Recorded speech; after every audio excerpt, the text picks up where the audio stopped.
Hello again, friends, and you are our friends, and happy Monday to you, and welcome back to another edition of Jim Cornette's Drive Thru, right here wherever it is that you find your favorite podcasts, and, of course, drive-thrus are still safe, I guess. Well, I don't know how safe they would be. There's a lot of curbside pickup happening everywhere you go. Do you really trust a drive-thru right now? They can wear a mask and gloves. Do you really want to go through that process? Well, we'll find out here today as we go through this process. We have your questions, which are sent to CornyDriveThru@gmail.com or on Twitter using the hashtag CornyDriveThru. Usually the better questions come via email, but the man who will be answering these questions, you hear him behind me right now, Mr. Warmth, the exalted one of the cult of Cornette, Mr. Jim Cornette. I found a button. I don't know where it came from, but I found a button, and you were just droning on about the whole drive-through concept. Now, you know who had the right idea? White Castle. Have you ever gone to a fucking White Castle, especially in an inner city? Yeah. About 3 a.m. in the morning, they've got those goddamn giant revolving door of drive-through windows where you put the money and then they turn it around and then they put the bag and then they turn it around. It's hermetically sealed in a mayonnaise jar on Funkin' Wagnall's porch since noon today. It's hermetically sealed. The germs and air can't get in and out. And I was always told it was for security reasons because they were open late at night. If you were going to turn to crime, if you needed money so badly that you were going to pull a fucking stick up, would you go to fucking White Castle? Everything costs fucking 17 cents on the fucking menu. What do they got in cash at any one time? $14.98? Never made sense to me. Go ahead, continue on with whatever the fuck it was that you were doing. Well, speaking of making sense, I did what I was doing. I introduced you, the leader of the cult. Well, that's a safe thing every time, but you just blathered on and didn't really give the premise of this program. What we do, we get together and we visit with the cult of Cornette on a weekly basis on the drive-thru, where most of the program flows from them. It flows from them, the questions that they ask, the things they want to know, the knowledge that they would like to have dropped in their laps. And then you convey that to me, and I, in my divine and borderline mystical way, I give forth with the information. You extract it from, well, that sounds painful. You coax the information from me and disseminate it. That sounds dirty. And spread it out to the cult of Cornette listeners. That's what we do here on the program. In a nutshell. In a nutshell. You were already bitching and whining and complaining before we went on the air, and you said, I wish this and I did that. I wish those days never had to go. Why did those days? I loved him so. Not the way I remember it, but sure. Yeah, well, anyway, I'm happy today. And the experiment in flattening the curve at Cornette's Collectibles is working so far. We announced that, unfortunately, due to the ludicrous demand of the month of April, we were quite behind in filling orders, and rather than having a bunch of people mad at me or getting further in the hole, we have closed down the website store at jimcornette.com from May 1st through the 14th so that we can catch up. And I'm proud to tell you, the last day and a half alone, I've processed over 250 fine people's orders, and they're ready to go out to the post office. Actually, this morning, we're taping on Sunday, but this will air on Monday, so it'll already be in the mail by the time that the folks hear this. I'm only about another fucking 800 to go, or maybe 1,000. I can't really tell. The stack is so big. But anyway, regardless of when you ordered what date, there's no rhyme or reason to this, folks. Just hang with me for another 10 days or so. Because if there's 100 people that just got a DVD, it goes in an envelope, we're doing those. And we're going back, the boxes where people ordered a lot of stuff and packing peanuts are involved. That's a little more time-consuming process. We've got that over there on the side.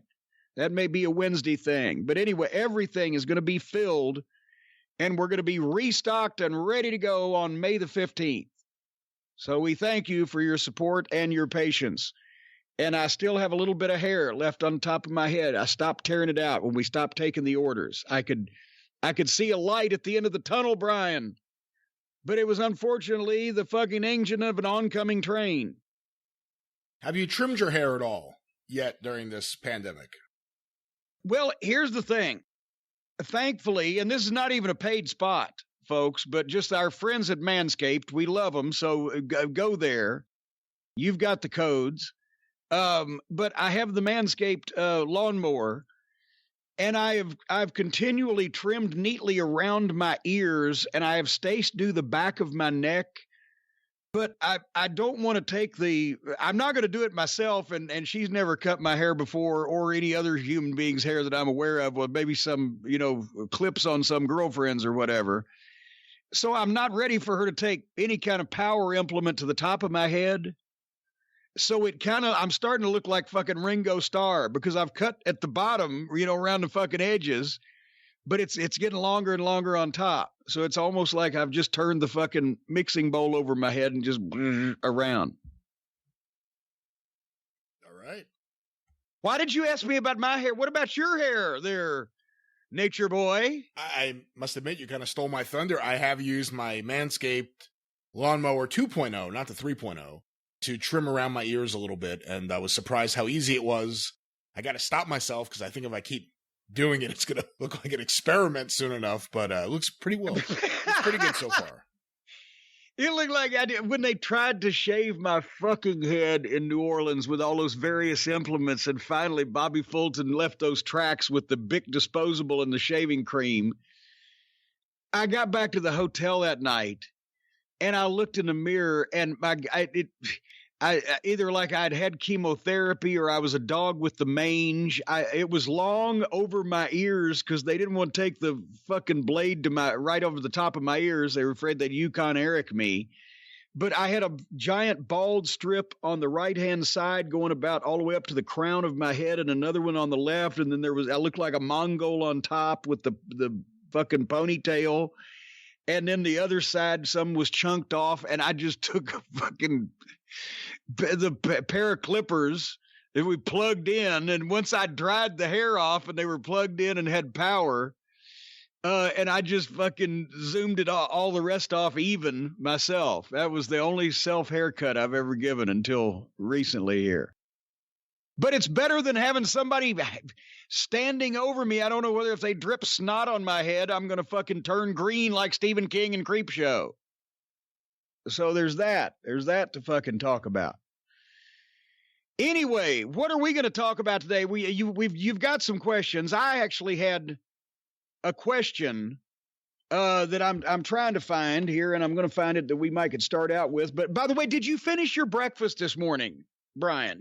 We're recording later in the day. I've inconvenienced myself so you could have the family breakfast. Aren't you sick of them by now? You've been looking at them for 6 fucking weeks. No, I love it. I love having everyone around. I have finished everything except my coffee. My coffee is sitting here on my desk, and it's in a tumbler, so it's remaining incredibly hot. Too hot to drink so far, so I got to figure out a way to ingest this. Well, it'll cool off sooner or later. I hope so. And what did you say you have it in? I have it in a Rocky Mountain tumbler. You ever seen a tumbler? Okay, well, you have a tumbler. Yes.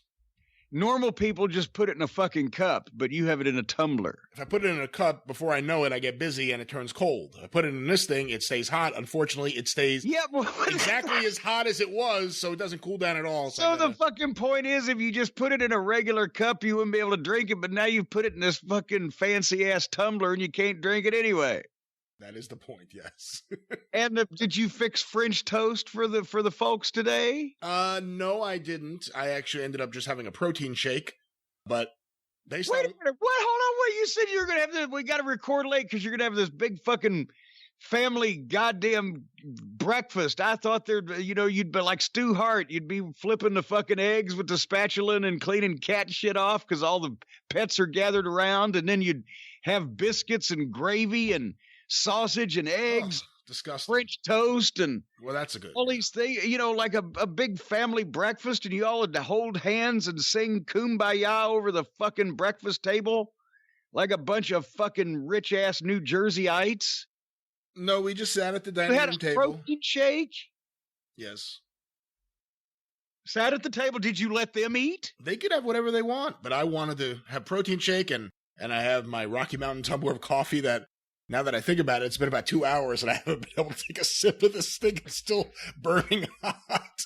But yes, we all sat together and had a good time. You sat together and stared at each other while you were drinking Rocky Mountain greens and fucking scalding yourself with coffee. We sang Kumbaya. You got the song in.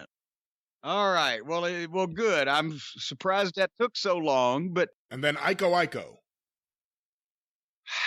Well, a lot of people don't have time to just sit around and fucking stare at each other's goddamn noses like you and your family do when they have breakfast. They might need breakfast on the go, or they might not have time for this fucking self-indulgent twattery that you've undergone here, where you sat and looked at your family for 2 hours to drink a protein shake.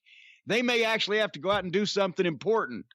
And I am here as a friend, ladies and gentlemen, to tell you that we have found the answer to your breakfast problems.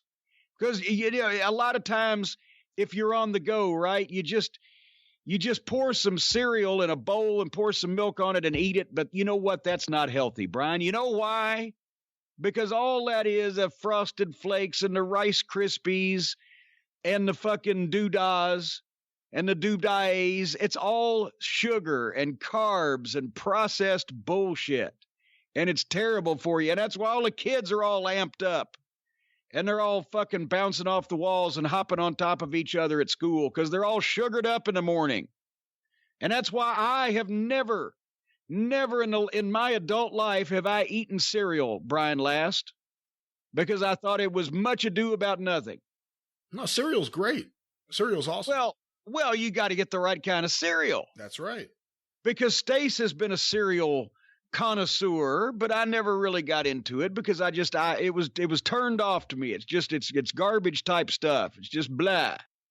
But then we heard about Magic Spoon. See, that's where this is going.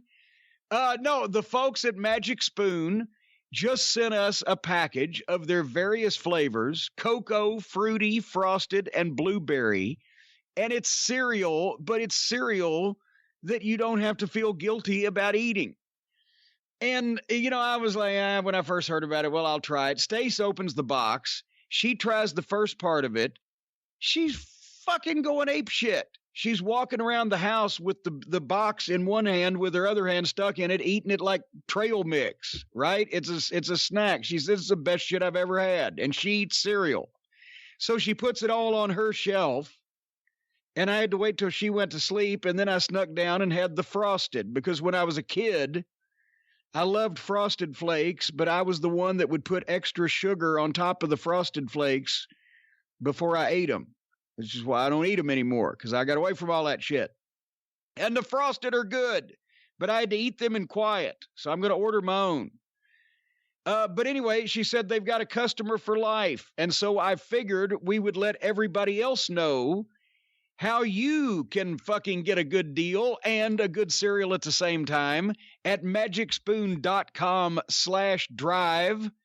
Use the code DRIVE for free shipping.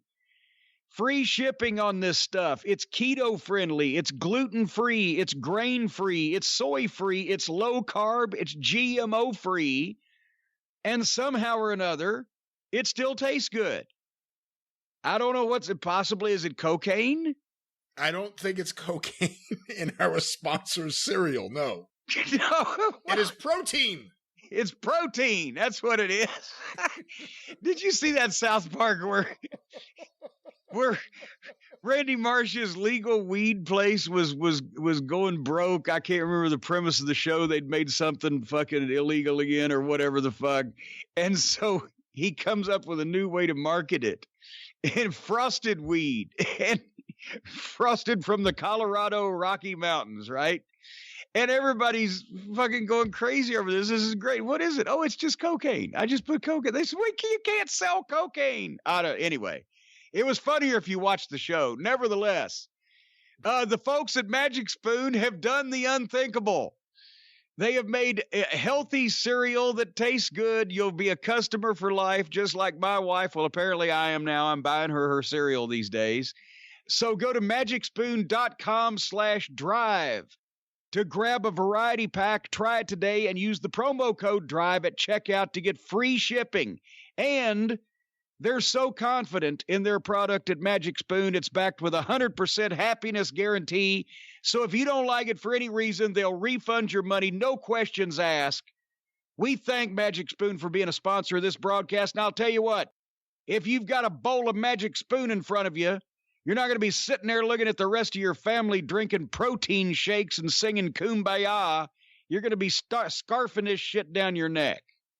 Actually, I did have some Magic Spoon with my protein shake and my better. Oh, now you change your story. I did. I am a big fan of the frosted flavored cereal. The cocoa one's good as well, but I really just said I like frosted. I like frosted. I'm talking about what I like. Frosted. Well, this is the first time we've ever agreed on anything. If it was pizza, you'd insist there be no toppings. Because you don't know what you're talking about when it comes to pizza. But but in cereal, I'm a fucking genius. It sounds like you may be a closet connoisseur of cereal. Yes. Well, I'm coming out of the closet. Magic Spoon. Magic Spoon. All right, we got I got a question, and I was trying to look for it, but I can't find it. But I remember. I'll paraphrase, because lately when we talked about the Ronda Rousey thing and what Nia Jax said, or just in stories that I would tell you, the Samoan. I'm always picking a Samoan in a fight, or I've got what are the rules, right? Can you eat eyeballs? And a Cult of Cornette listener, his name was Barry. As a matter of fact, I remember that. Barry McCockiner is what his name was. I remember that much. But he said, "What is your fixation with eating eyeballs, and why do you always pick Samoans in a fight?" And I thought we could elaborate on that a little bit at the top of the program, because some people were saying on Twitter, fucking Ronda Rousey would armbar Nia Jax. Well, what are the fucking rules? And I don't know. I've heard Nia Jax is Samoan, but at the same time, I've never met her. She may be a big pussy cat. Ronda Rousey would kill Nia Jax in an actual fight. Well, it depends. And then once again, there's a reason why there's weight classes. Would she be able to sit on her and just fucking Happy Humphrey her ass? No, all right. No, she wouldn't. As we learned from Hoist Gracie at the very beginning of UFC, size could be a detriment when you're going against someone who knows how to wear you down and choke you out. Well, yeah, and Manny Yarborough got knocked out too. That's right. But anyway, and also, there's a difference between Nia Jax and Afa and Sika or fucking Barbarian or whatever. But the point that I'm trying to make is, more often than not, you bet on the Samoans, and I think you would agree to this. Historically, you bet on the Samoans in wrestling in a physical confrontation. And the reason, I always say, what are the rules? What are the conditions of a fight? Well, it was Billy Robinson and Peter Maivia that had that disputed situation that time, but the wrestler was trying to fucking wrestle, and the fucking Samoan was going for an eyeball. Or as Haku would, when he bit the fucking guy in Baltimore's nose off. And a lot of younger listeners are going to be going, okay, here's another wrestling story. No, you will acquiesce to the fact that Haku did indeed bite a man's nose off in the hotel bar in Baltimore. Now, Haku's done a few things in hotel bars, including that. Did he also, am I wrong to say, did he bite Jesse Barr's nose off? No, Jesse still, last I saw, Jesse still had his nose. Well, I mean, it was reattached, but wasn't there an issue with him and Jesse Barr? You know what? I think maybe it was not, it was in the WWF, wasn't it? Was it the Jimmy Jack Funk days? Yeah. I was not there then, so I seem like I remember something, but I can't quote it chapter and verse. But Jesse thought that he was a very high-level amateur wrestler, because he was pretty good on a regional level in Oregon. But then they gave him that, when he came to Tennessee and he got his first push, they gave him that Olympic gold medal gimmick where he would have won an Olympic medal if they'd had the Olympics in 1980, and he's wearing all of his amateur medals and shit when I managed him. And now that, I was impressed, I'm managing a shooter, right? Because I haven't managed any fucking body 2 months previous to that, right? But now that I've actually seen legitimate world class level shooters. I loved Jesse. He was nice to me, but he was not Kurt Angle's level. Now that I know what such things are. But anyway, Haku biting the guy's nose off, and this goes back to the David Schultz episode that we talked about last week. This guy, the wrestlers had been drinking in the bar. They closed the bar. The guys are leaving. And these guys in the lobby, this one guy stood up to Haku and basically, I don't have the exact verbiage, but in some way or another told him that he thought wrestling was fake, and Haku just leaned over and bit the man's fucking nose off his face. Now, I'm not advocating. I might have liked Schultz slapping Stossel. But I don't even think I would have liked it if Schultz had bit fucking Stossel's nose off his face. But you got to admit that does put a fucking period on a fucking situation real quick. And it was in the newspaper, and there was a lawsuit over it. Yes, ladies and gentlemen, that did happen. But it always depends on what the situation is of a confrontation or a fight or a conflict, who's in it, and what the ground rules are, if any, or if nose eating and eyeball eating is legal. The eyeball eating I get, it's almost every time I mention that, it fucking makes me think fondly of Dennis Condrey. Because when we first went to Louisiana, Mid-South Wrestling, to work for Watts, Bill Watts is telling a story in the locker room in Shreveport one night at Mid-South TV. And several of us are sitting around paying rapt attention, and because Watts could tell a fucking story. And for the people out there who have only seen Bill Watts, promoter Bill Watts, with the jacket and the cowboy hat on Mid-South, or who, the 50-ish bullheaded executive on WCW. In the early 60s, Watts was a college All-American wrestler and football player from Oklahoma, was 6'2", 280-something pounds when most pro football players weren't that fucking big. They sold him in the WWF as a physical threat to Bruno Sammartino, and they had 3 main events at the Garden, and at least 2 sold out. Did all 3? I'm not sure. Yeah, I'm not sure. The point is, he had been a big star and was a physically imposing young guy in his fucking late 20s and the mid 60s, right? So you can, and in a way, he painted the picture for us verbally. He was either working for Roy Shire in San Francisco or Vern in Minnesota, but he's somewhere in a bar with his braggadocious mouth that you can imagine back then when he was fucking young and halfway stupid. He's in a bar and he's surrounded. Because he can take care of anything, mano a mano, but there's like 6 or 8 guys that's just going to beat the piss out of the fucking pro wrestler, right? And get in the newspaper or whatever. And we're all paying rapt attention to this story, and he's got us hanging on every word, and how's he going to get out of this? And boy, there's a hell of a fight scene going to come up, right? And all of a sudden he says, so I knew the only way I was going to get out of this alive. I had the broken bottle in my hand, but that wasn't going to work on all these guys. So I grabbed the big one that was closest to me, and I pulled his eyeball out and popped it in my mouth and ate it.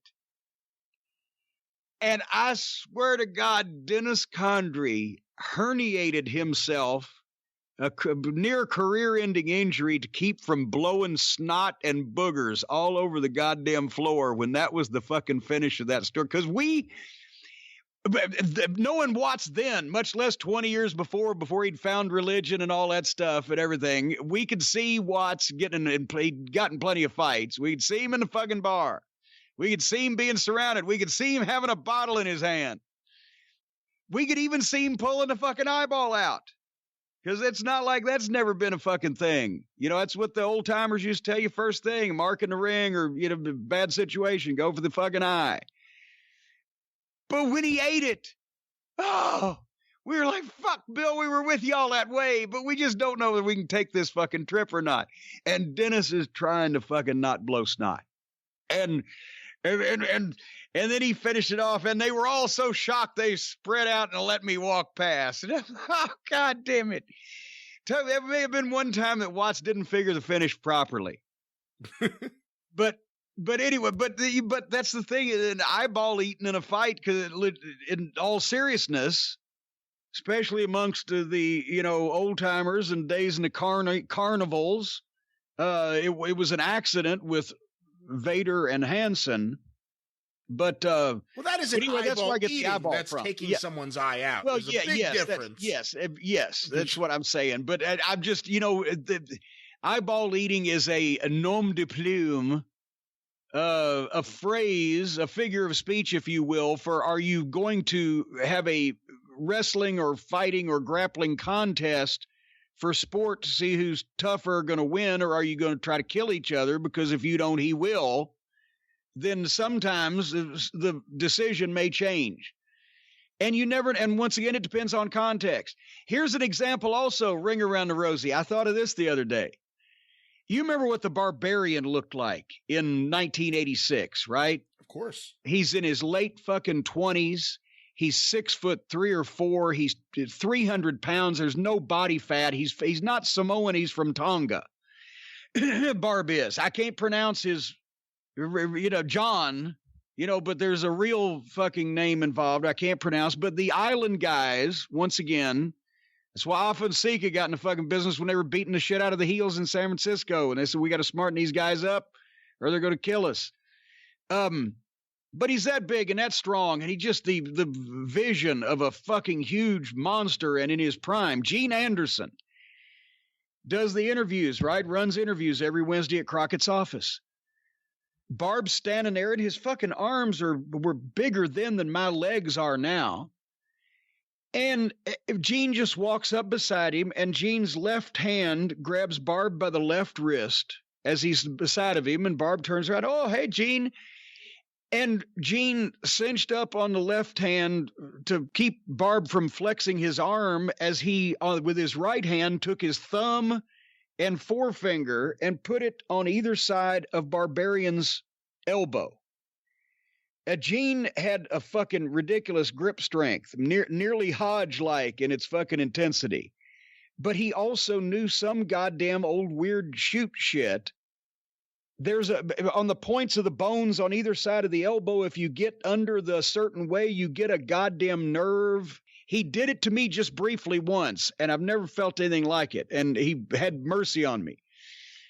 But with Barbarian, he was just fucking with him, but he just did that. He grabbed his arm so he couldn't bend it a certain way, and he put the thumb and finger on either side of Barb's elbow, and suddenly Barbarian starts screaming, Gene, no! No, Gene, please! And Barb is going down to a fucking knee, right? And there's Gene Anderson is in his 50s, has had a stroke, looks physically like shit, but he's obviously strong as a fucking ox, and he knew what the fuck he was doing. And Gene's going to Barb, tell me you're a pussy. Say you're a pussy. I'm a pussy, Gene. I'm a pussy, Gene.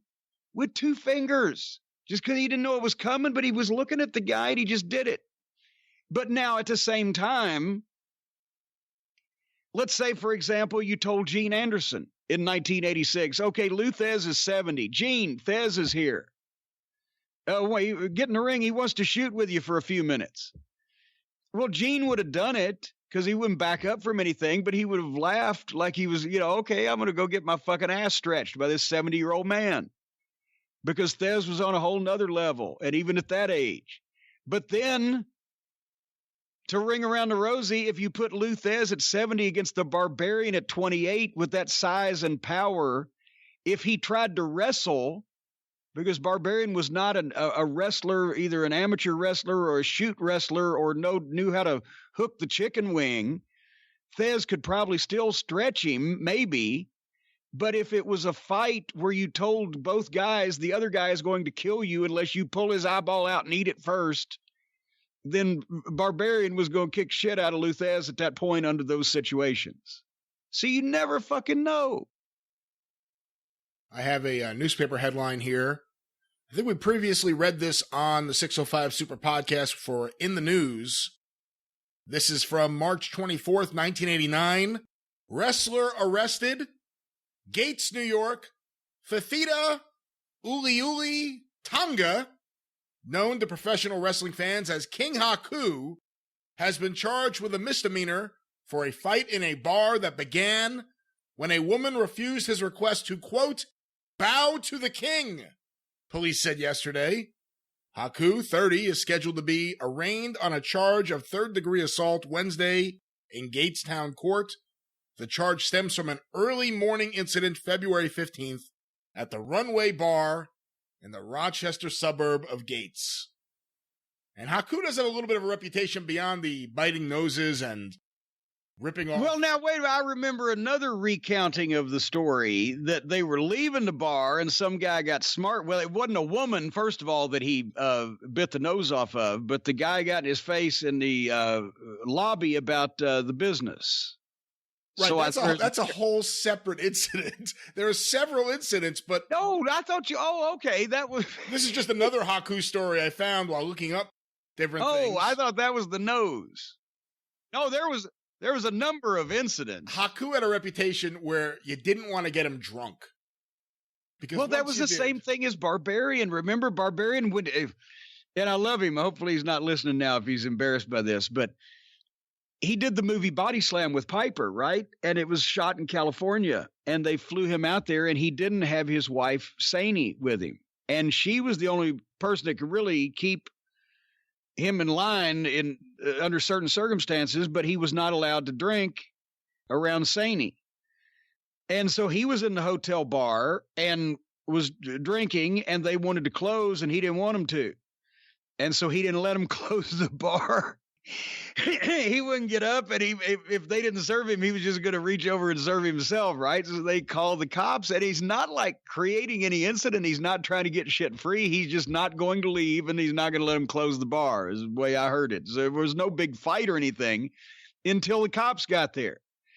And by that point, he was not going to let them take him out of there or close the bar either. And when they tried to, then there was some resistance. And it took like 7 of them to get him out to the car. He either broke a set of handcuffs. I think they had to do the double handcuff thing because he couldn't get his hands behind him. He headbutted the fucking roof of the police car in, getting mad at him, and busted his head open. And he ate the mace. They sprayed him with the mace, and he fucking licked that off and ate that. And finally, he decided, okay, I'll go with him. And then he goes, and then they sew his head up, and then he headbutts the fucking wall and busts his head open again. And then he spent the night as Saney went out and got him. That's what the talk was in Charlotte in 86, I think. Was that Saney flew out and got him and was not happy, let him out of the police station by the ear. Hey, on that topic, that reminds me, were you ever around Terry Gordy when he ever had a out-of-the-ring incident? I remember there was one story in like 86, and obviously you weren't there, in Dallas, I think, where something happened at a bar. They arrested Terry Gordy. He started headbutting the police car, and then he kicked out all the windows. And well, yeah, and I mean, actually, God, I can't do the story justice, except it didn't even have to be when he was mad. There was one story he went to visit one of the boys. He was drunk and he wanted to see one of the boys, and I guess the guy was in bed or whatever, asleep. It was like, no, Terry, go away, when he's beating on the door. So Terry just fucking boom, knocked the fucking door off the hinges into the fucking room so he could come in and visit with the guy. Yeah, he was a fucking mastodon when well, either way, either when he was drunk or when he wasn't, because so many people think that fucking clip is staged from World Class, the Sportatorium, of him shoving the guy ass over tea kettle in the fucking front row.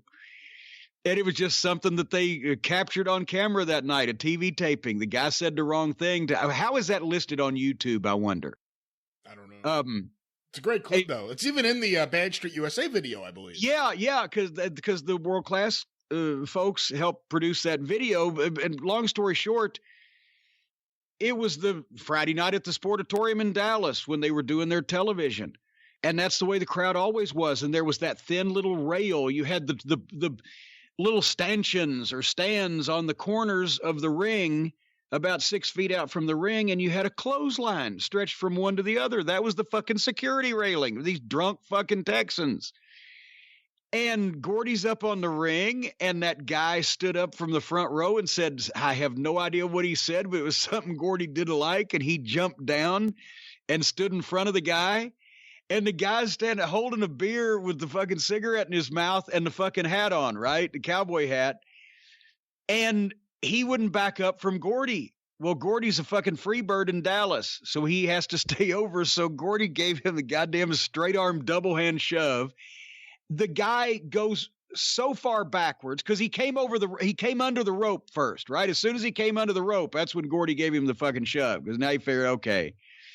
I proved in a lawsuit in Gainesville, Georgia, that rope didn't mean shit, by the way, but nevertheless, when Gordy fucking shoved him, he went backwards, and then his feet went over and he rolled up and into the goddamn front row, right?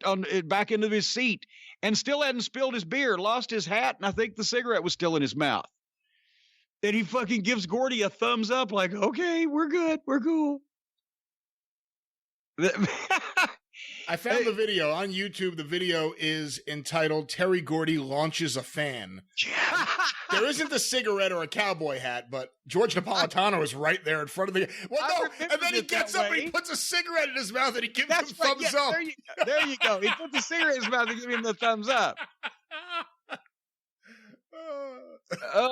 But yeah, that's what you had to do. If that's why I always told the heels until it became once again ludicrous because nobody gives a shit anymore. But I always told the heels, when you go out, don't get in any one person's face at ringside, because if they get in as you're moving, get in everybody's face in general, but don't get in one, because if the one doesn't back down from you, what the fuck are you going to do? Unless they come over the rail, you can't touch them. If you do, then they can fucking sue you. So they can sit there and laugh in your fucking face, and then how intimidating are you to get in the ring and have this fucking match? So don't.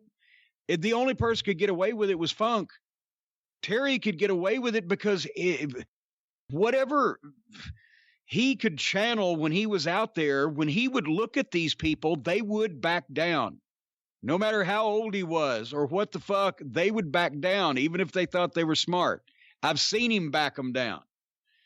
And not plants. But otherwise than that, especially as people started getting smart, the heel never wins by, unless it's an old woman, then, you can do it all day long because they know you're not going to hit an old woman. But when you're going up to a fucking, especially an adult man, or worse yet, some smart-ass teenage, kid, and they can laugh at you or do whatever, and you can't do anything, and they don't back down from you, you've lost the goddamn confrontation. You don't look fucking intimidating anymore to the general populace in the building. Unless you pull his eyeball out and eat it. That way you can intimidate some people. All right, where do we go from here? Well, speaking of people getting their eyeballs eaten or in some way damaged or whatever, a good friend of mine brought this up, and I wanted to share this with you, that when we talked about John Stossel on Dark Side of the Ring, and that his hearing suddenly cleared up and felt so much better when he got paid, he admitted on national television from his own chicken lips, he admitted that he just got a settlement for nothing. He committed fraud. He was the opposite of an ambulance chaser. He was a guy that chases an ambulance trying to get run over by the ambulance so he can sue somebody. And I tweeted him. I said, your fucking pansy ass is the very definition of the word plaintiff. Because he looks like a guy that would plead a lot and then just come in and also complain. But it was pointed out to me that a plaintiff can be a good guy. I've been a plaintiff recently when people have wronged me in court. And it was pointed out that a plaintiff can be a good person, even though John Stossel is still a person who I'm sure pleads a lot. Please, please. Because he's such a wimp. But a plaintiff can be a good person. And I'll tell you something else. If you need to get even, if somebody tries to do something like this, the honest attorneys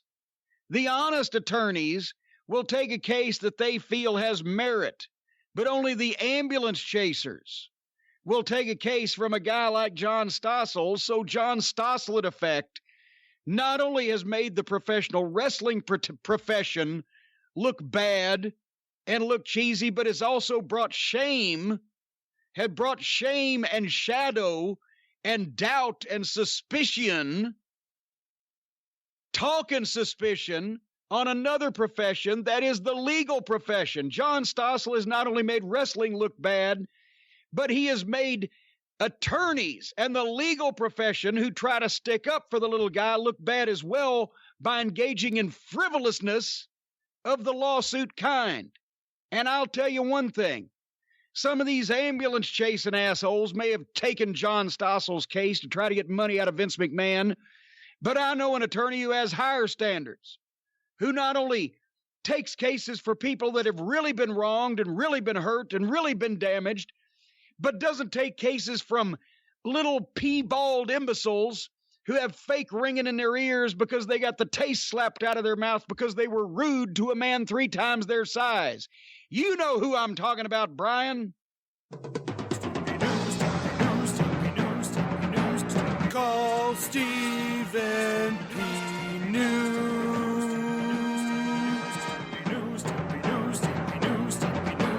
If you need to sue.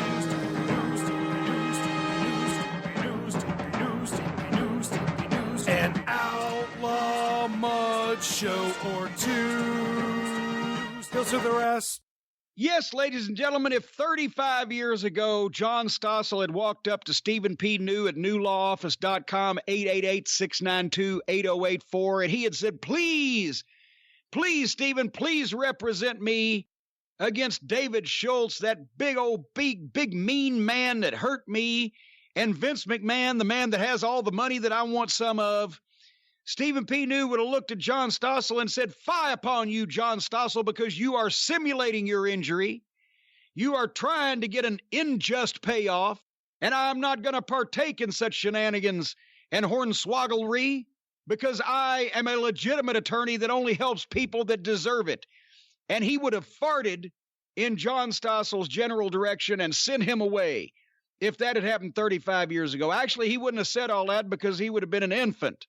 He wouldn't have been able to use all those big words as eloquently as I just did. But he would have thought it because he was a smart little baby, was Stephen P. New. And you can put that smart little baby to work for you, baby. All the Cult of Cornette members, he's spreading now, not only in the Cult of Cornette membership, but also in the Brethren of Professional Wrestlers, representing a few of the different guys now in some different cases. Stephen P. New has proven to be a man that the wrestling fan or the pro wrestler can trust, and you can too. 888-692-8084. Get even with Stephen.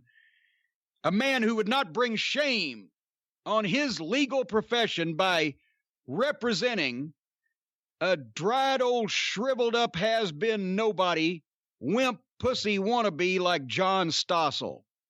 The ringing in his ear definitely wasn't his telephone calling with job offers, by the way, with Stossel. 888-692-8084. Get even. That's right. That's exactly correct. Well, we got some questions here this week from the Cult of Cornette, Jim. Well, I got some answers. Well, we'll see just about that. Our first question will be one that has been sent in many, many, many times, the Dallas from Minnesota category of the show. This question has been sent in by J.R. Howe to CornyDriveThru@gmail.com. It was sent in on February 18th, March 4th, March 18th, April 3rd, April 19th, and most recently, May 2nd.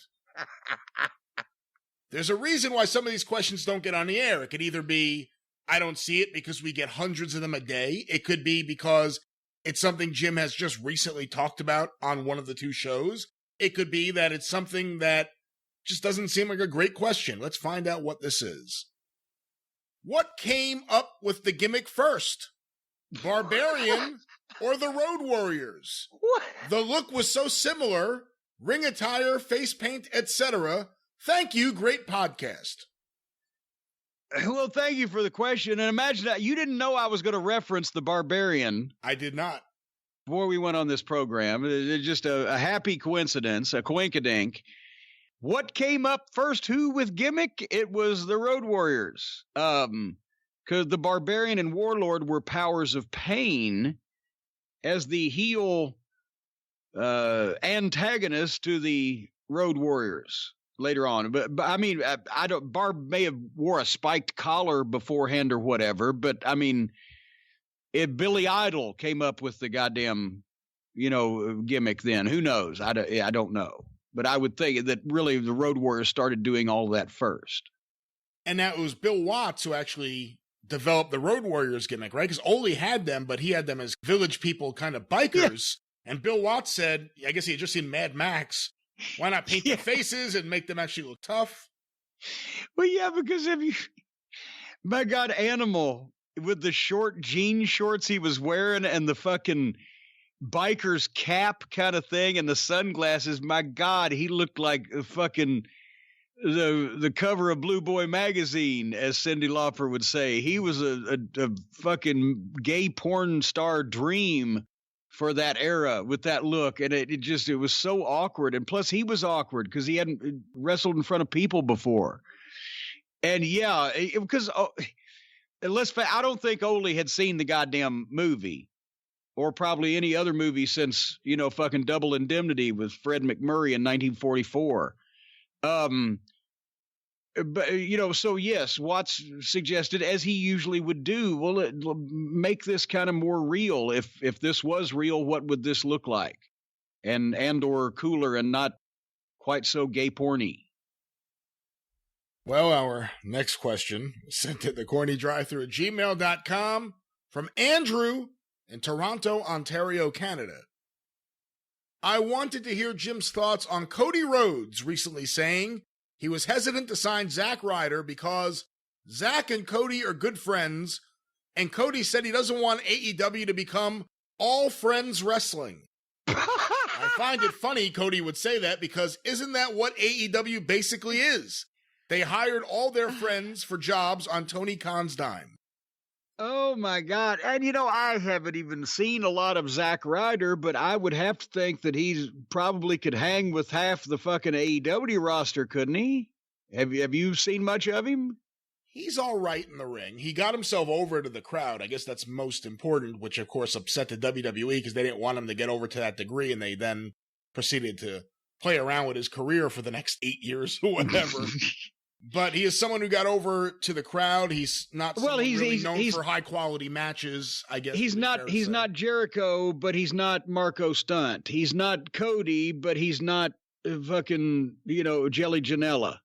He's not, he probably is 50-50-ish with that group. And he looks like a wrestler. And he looks like right there, that's the kiss of death. But if I was Cody, I wouldn't have brought that up because everybody's going to do what we just did, laugh at hearing that, because it's obvious that even if everybody ain't his friend, everybody's a friend of somebody. There's a whole goddamn women's division that's friends with somebody almost. What do they have? Two people that haven't previously worked in the land of the rising sun with the great wrestling artist? The South California clique. Oh, Christ. It is a difficult thing, though, I would think, because WWE just released a number of guys. We assume that some of them will go to AEW, but beyond, you don't want to just hire friends and have people know that and laugh at that like we just did. You also don't want to be a place that just hires everyone because WWE is not letting go of guys they have in the main events. They're letting go of guys who are upper mid-card at best and, in various places below that. Guys who may have been really talented but held back for a long time, like The Revival, Rusev, various people. You don't want to be now the place where all the guys, and some of those guys belong in AEW and they'll do all right there, but you don't want to be the place where because I've seen people say basically every guy that got let go, AEW should sign them. AEW should sign them. And it's like, no, they shouldn't. Well, and that's what I've said also. I don't want people to go, oh, now Cornette's advocating for them to hire Zack Ryder or whatever. No, since I haven't really seen him, because apparently they've buried him for the last 8 years, I don't give a fuck whether they sign him or not. I'm just saying it's just laughable, A, that Cody would make the friends comment, and B, if he has been at some point popular in the WWE, while you can't do that, you can't just take all the cast-offs. The idea that people would think he got a job just because he was friends with somebody when they've literally signed guys off the fucking street. They've never been on television before already. And but we're going to sign this ex-WWE guy. People will think it's because he's friends with me. Oh, fucking hell. Sean Spears. I mean, everyone looks at Sean Spears and they say he got a job there because he's Cody's friend. I can't dispute that either, at least the way they've used him or not used him, because what the fuck? So far, it's not like he's set anything on fire. But, just the whole idea is that they're almost in a position where they can't hire anybody that either has any name recognition outside of the independents for the reason you mentioned, because chances are they're going to be WWE cast-offs, except for a situation like the Revolt or, and right now Anderson and Gallows might fit in the same category, except I don't know about that. Well, but they were used at a high level and they've been on pay-per-view. They wouldn't outperform and possibly get a better reaction than the Dork Order here. See, remember what we're talking about replacing. So the point I'm saying is, but now, because it's happened at the same time, they got the Revolt, which for their purposes is more important than Anderson and Gallows, because they could have a better, more believable match with the young Road Warrior Buck and his balding Buck brother. But they can't sign every WWE cast-off, but unfortunately, every WWE cast-off will probably look more like a star, have more mainstream recognition, and probably be a more polished, experienced all-around worker than the people that they've got on their roster. So it is somewhat of a catch-22, is it not? That's why it's so important to build up your own guys. They've done it well with MJF and Darby Allin. I guess you could say Sammy Guevara. And then I think out of those, the MJF, after he fucking beat Cody, if they could have capitalized on that and they could have kept going somewhere, but all of a sudden all the crowds go away and blah, blah, blah. But the best they've done is Darby Allin. Because he's really firmly, not only has he gotten better in the last 6 or 8 months or whatever it's been, but he's established in the main event mix now, I think. Not only with just their sheeple, the mindless fans, oh, yeah, we love him, but actually anybody that's just casually been viewing it would think of Darby Allin as a top guy now. They've done a great job with him. I mean, if anybody they didn't think was a top guy when they started, they already thought Cody was top guy or Jericho's top guy, whatever the fuck. It's almost, Darby Allin, who do the people fucking really goddamn enjoy once they see him in a great main event match? Darby Allin or Olivier? They scream for Olivier and everything when he first gets in and does his prissy prancing and fancy dancing. But Darby Allin gets over by the finish more with the crowd to me from what I've seen. Because they're actually buying into what he's doing right there in front of them, not just the idea that they're supposed to love him because he's supposed to be great. Well, let's stay on the topic of AEW. Our next question sent in the CornyDriveThru at gmail.com from Charlie in Starkville, Mississippi. Oh, for God's sake. You get right this quick. This question is from Charlie. This is from Charlie, mac and cheese eating Charlie in Starkville, Mississippi. This question is from Charlie in Starkville, Mississippi. What are your thoughts on AEW fans' recent complaints that referee Aubrey Edwards is too distracting and taking the spotlight off of the wrestlers? What? That's the whole thing that we talked about is how she does her shit, but she doesn't get in the way of the match. The only time she would be taking spotlight away from the wrestlers is when there were some pretty shitty wrestlers to me. I mean, have you noticed that it's like she's hot dogging or glory hogging somehow? I have not thought that, but apparently, based on this email from Charlie, AEW fans must be complaining somewhere in the social media world. Well, it's AEW fans wouldn't know what fucking wrestling was if it bit them in the face or bit their nose off anyway. But no, she keeps her game face on. She treats it seriously, except when they just completely bury her with doing stuff out in front of her that she obviously can't do anything about because it's not supposed to happen that way. And they didn't used to do that, but they've started doing it a little bit lately, like they've, done to every other referee since the start. But I don't see her taking away from anything. I see her adding to it because she's always there and official, and she looks good. It's not like she's fucking overweight or sloppy or fucking just stands there and waves her hands in the air and doesn't try to do anything about anything. Old dish raggy, body language. She's doing a good job, in my opinion. Nice authoritative counts, whatever the fuck. I recently read something somewhere, and I thought it was so stupid. I don't even remember where. But it was a similar complaint. Someone was going back through old episodes of Nitro, and they said, that referee, Mark Curtis, does too much. He's distracting from the match. And I'm like, he was the best referee in the business. What are you talking about? I don't. Are there guys you could think of that distract from the match? Are there referees you could think of? I will say that when I was a young fan in Louisville, Thomas Marlin was so overly babyface that he killed fucking heels heat off in a second because he wouldn't put up with bullshit. You couldn't even. It was like you had to drive a fucking 18-wheeler in the ring to distract him because he didn't want to turn his back on any fucking heel shenanigans because he was just straight babyface. He was a member of the Marlin family and he was a judge down in Tennessee and then every once in a while, if they did let some heels get some heat, he'd want to be in on the angle, and they'd do a deal with him where the heels would bump him, and he'd make a comeback on the heels. We'd come back in a 6-man tag or whatever the following week. They did that once with me, with Adrian in Louisville, and Thomas Marlin. He was 50-something years old at the time, gray-haired. 5'10" and pot belly, but hard as a rock. His forearms, he hit me harder than Road Warrior Animal ever hit me.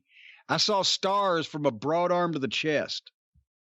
Every once in a while, especially, Bronco Lube. What? I was about to say, what about David Manning? You went to Bronco, but I was about to say, Manning? I swear to God, I was about to say Bronco Lubitsch was a giving referee, but he just physically couldn't get up and down anymore. So you could distract him, but it was tough because he couldn't move quick and he couldn't do a lot of false finishes. But David Manning was the ultimate babyface referee in world class in Dallas.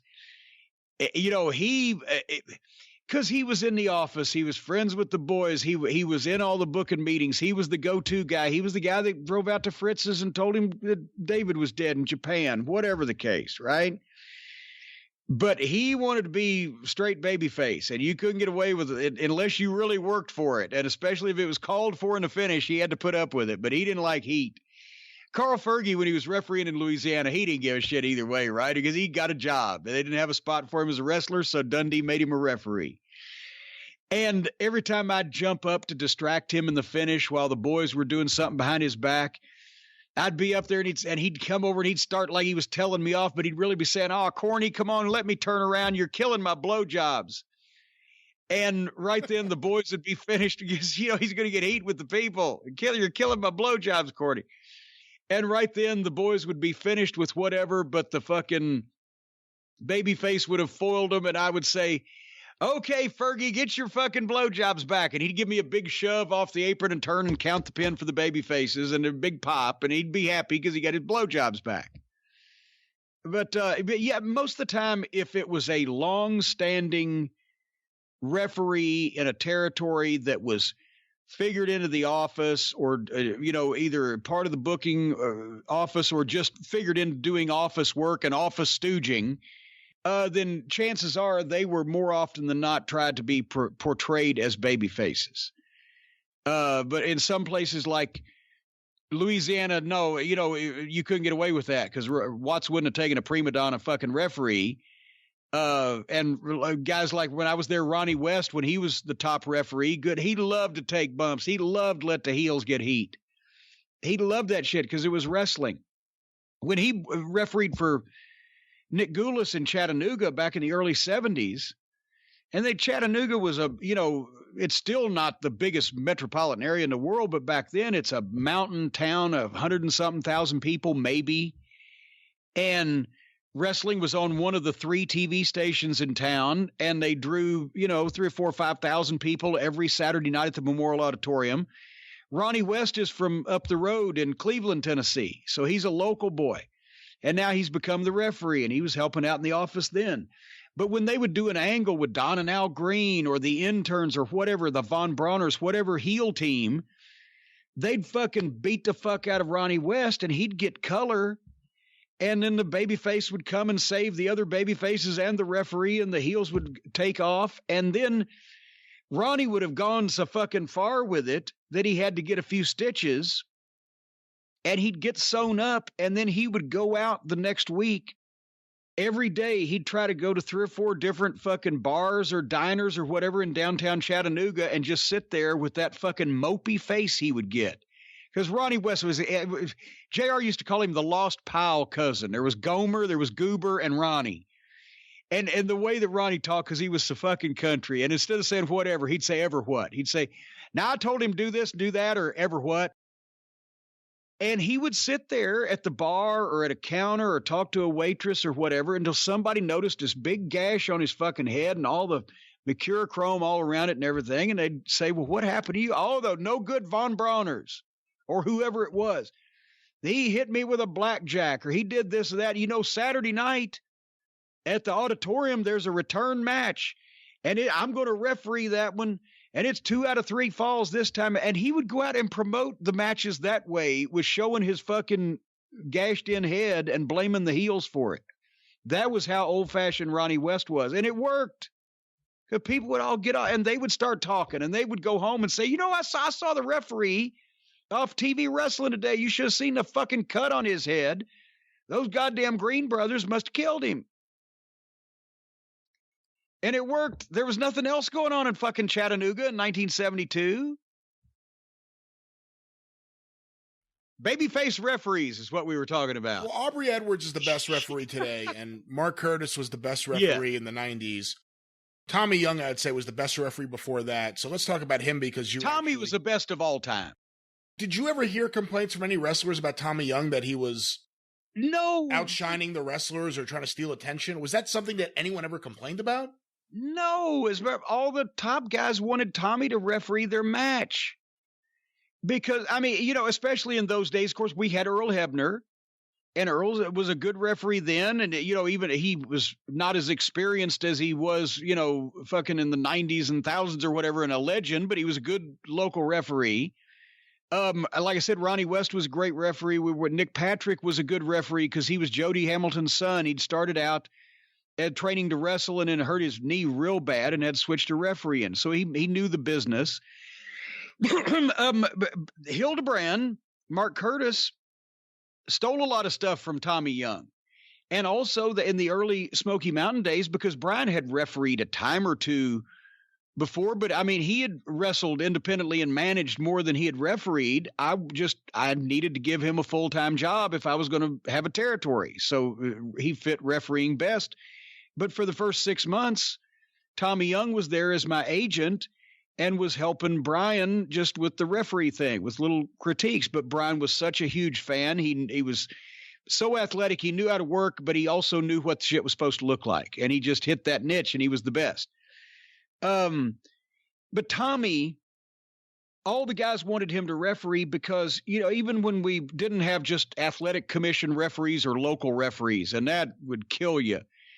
When we first went to New York State for Crockett in 86-ish or whatever, the New York Athletic Commission insisted on assigning the referees. And Tommy Young was there because he was on the loop, but he was sitting ringside with the announcer playing the music on a boombox, and we had some 70-year-old part-time fucking New York Athletic Commission referee in the match with the Midnight Express and fucking rock and roll. Right? So I thought the guy was going to have a stroke, and it was killing the fucking match. He couldn't keep up. He didn't know what the guys were doing. He'd been refereeing when fucking Gorilla Monsoon was on top as a rookie, right? This guy. So he just couldn't get it. He couldn't get the match. And the athletic commissioner was there, and I looked down at Tommy. I said, the best referee in the business is playing music, and we got Methuselah in our fucking match. But everybody wanted Tommy because he knew exactly where to be, when to be there. He could instantly carry spots across the ring and back, in between a manager and a wrestler, or partners on the opposite ends of the fucking aprons. He was official in everything. His timing was perfect. He never got in the way. When he did get in the way, and it wasn't even his fault, it just when wild shit would be going on, and some guy would, somebody would take a bump and clip the side of his leg, he'd go with it, but he wouldn't take a stupid bump. He'd like go down with his legs out from under him, but he'd grab the top rope like, oh my gosh. So he's not knocked goofy, but it's like shit's happening in the ring. He just was so reactive. But no, none of the guys ever thought he was stealing attention, because everything he did was meant to magnify what you were doing in the ring and to make it look legitimate at the same time. He gave you room to do all the shit you were supposed to do, but at the same time, he looked like he was trying to do something about it. He could be distracted, but the thing is, if you didn't distract him quickly, then the heat would go on him instead of you, but that's your fault.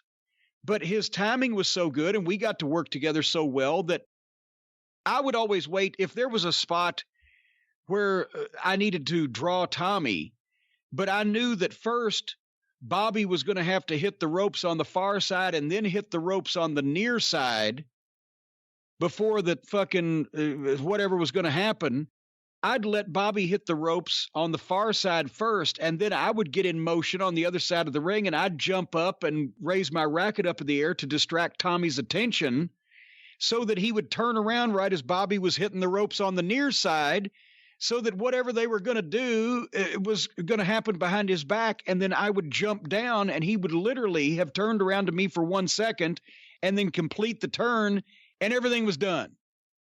It was that... It wasn't like just draw the guy and keep him there for 6 years while this fucking heat goes on behind the referee's back and the tag partner is buried and useless because he's not allowed to come in and do anything.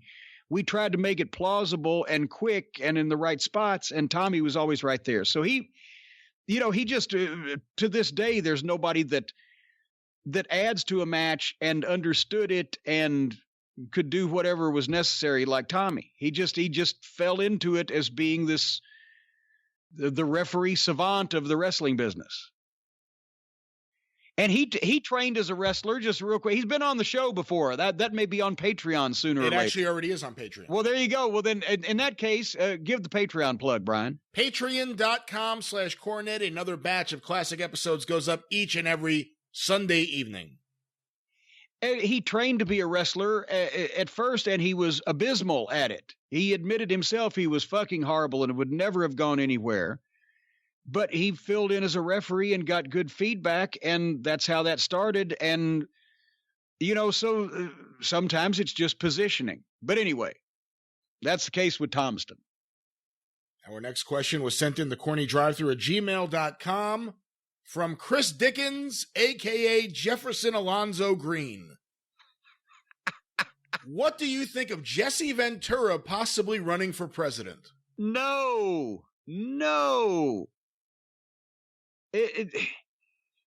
Jesse believes in more conspiracy theories than fucking Trump, I think. Didn't he even host a show specifically about it? No, Jesse Ventura would be a lousy president, just like fucking... Donald Trump is a lousy president, just like any other celebrity at this point to be a lousy president.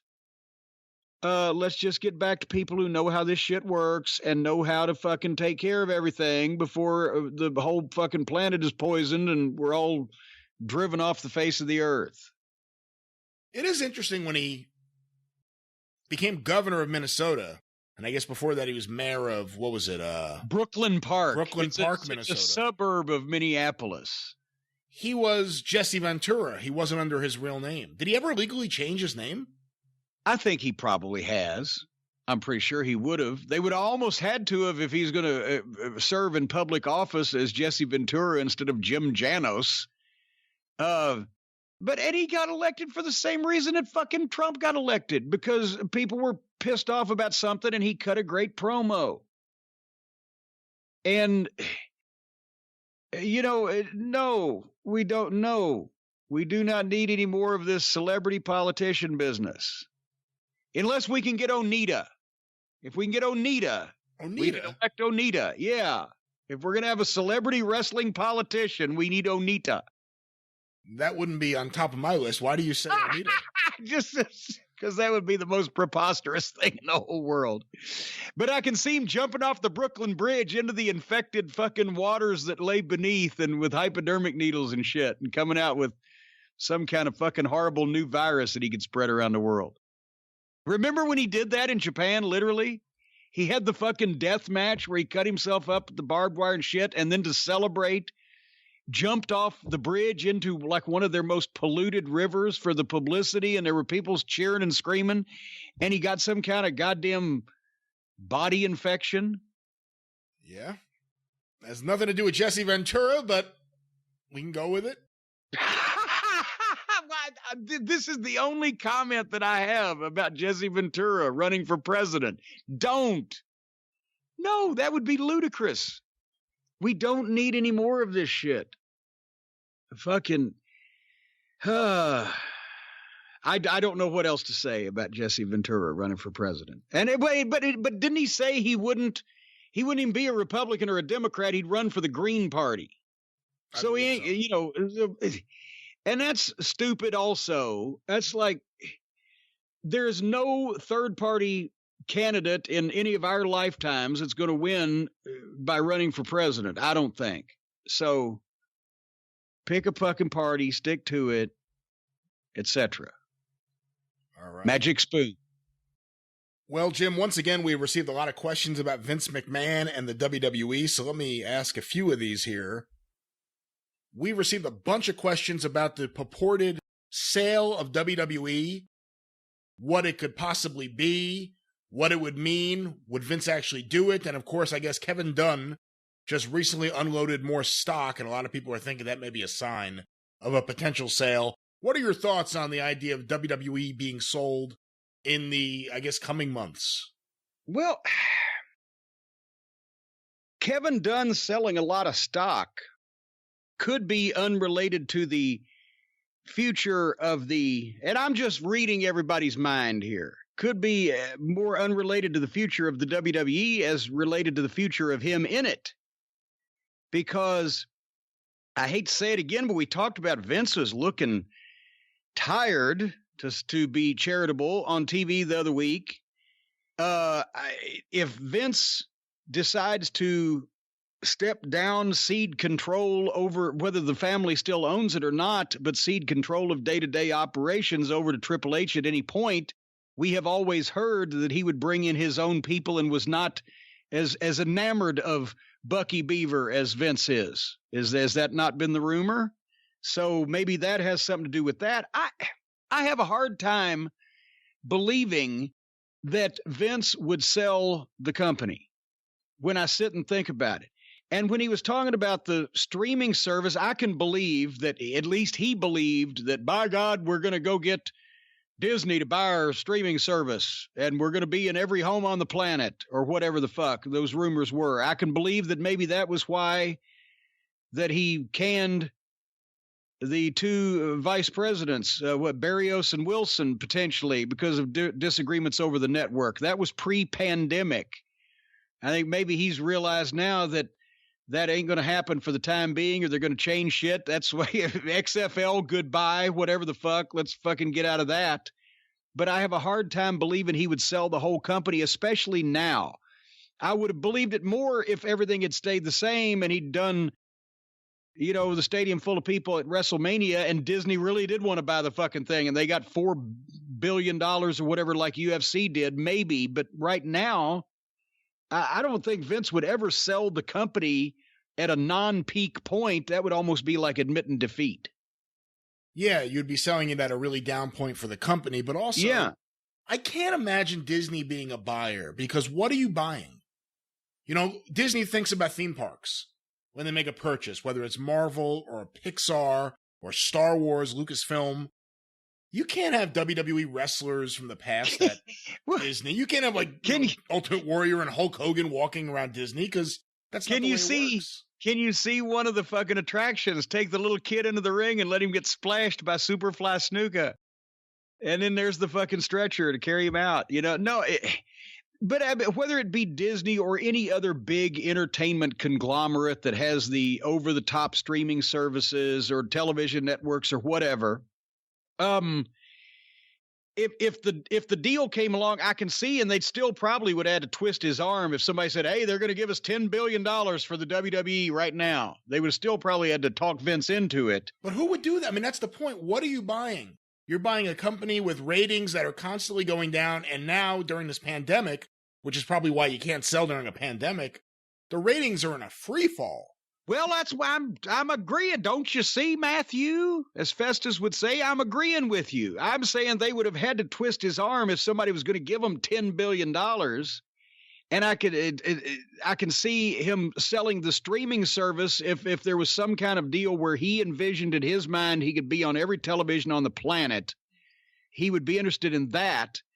But I cannot see Vince McMahon, especially at a down period, selling the WWE for less than it was worth last year, according to the stock, or he thinks might be worth in a year or two or whatever, which is probably why he got rid of the fucking XFL like a fucking crazy ex-girlfriend as soon as all this shit happened and started taking the water coolers off the fucking fourth floor again.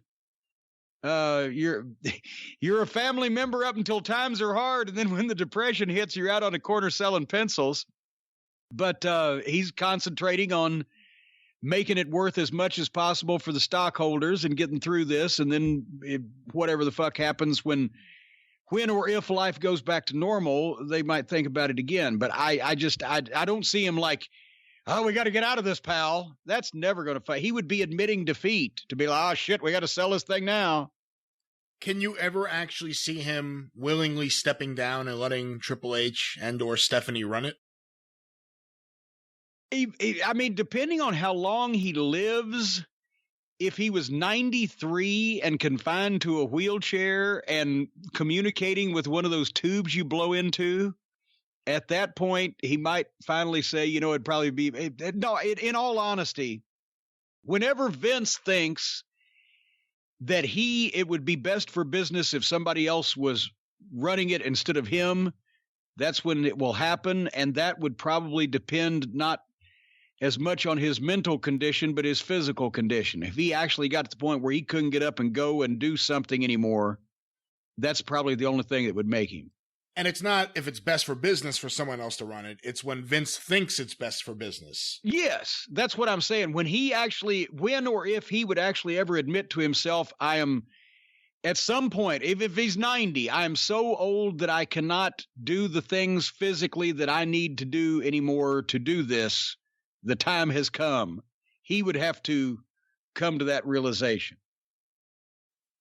Our next question, Jim, was sent into CornyDriveThru@gmail.com from Casey. You've said on previous drive-thrus that rich weirdo Vince McMahon never took the time to sit down and enjoy a movie or TV show. So my question is, when you were working closely with Vince McMahon, did the rich weirdo ever listen to any music? And if so, who were his favorite artists? Oh, God. I mean, he would talk about musicians in conversation when it came up or applied or whatever. I mean, there was, I'm sure, some spirited Elvis discussion when we were talking about Honky Tonk Man once or twice. But was he a big Elvis fan? No, I'm not saying he was a big Elvis fan. I'm just, and then he'd start doing the impersonations and everything. Oh, hey, Elvis has left the building and all that stuff. He knew who these people were, the major names. I heard the story before I got there. It was one of the SummerSlams. Did they do a SummerSlam in Toronto? Before you got there? I'm not sure about that. I don't. Back in the late 80s, 90s, whatever the point is, I don't know. But there was a SummerSlam where Bruce was always telling this story, and he told it in front of Vince, so it was true, in this case, from Bruce, that they could get Joe Walsh to do the national anthem and of the Eagles and fucking Joe Walsh. And Vince had no idea who that was. And he ended up getting somebody else that was like, that he knew who the fuck they were, and it was a bomb or some shit like that. But no, he knew who major entertainers were. But here's the thing. I can't imagine when he would have. I don't remember us turn the radio on in the car, because if we were in the car, we were talking about the TV that we were going to, or working in some kind of way. JR, everybody attests to that. Get your books out, guys. The only person who couldn't get his book out was whoever was driving. If you went to the office, if you got there at 9 o'clock, Vince was already in his office, the big executive office on the corner behind the, Beth Zaza was his secretary there, and you'd turn right, and he was already there pretty much before everybody else, and he didn't leave until after everybody else. That's how Russo would sit there until 8:30 in the evening to catch Vince coming out of his office to pitch his shit.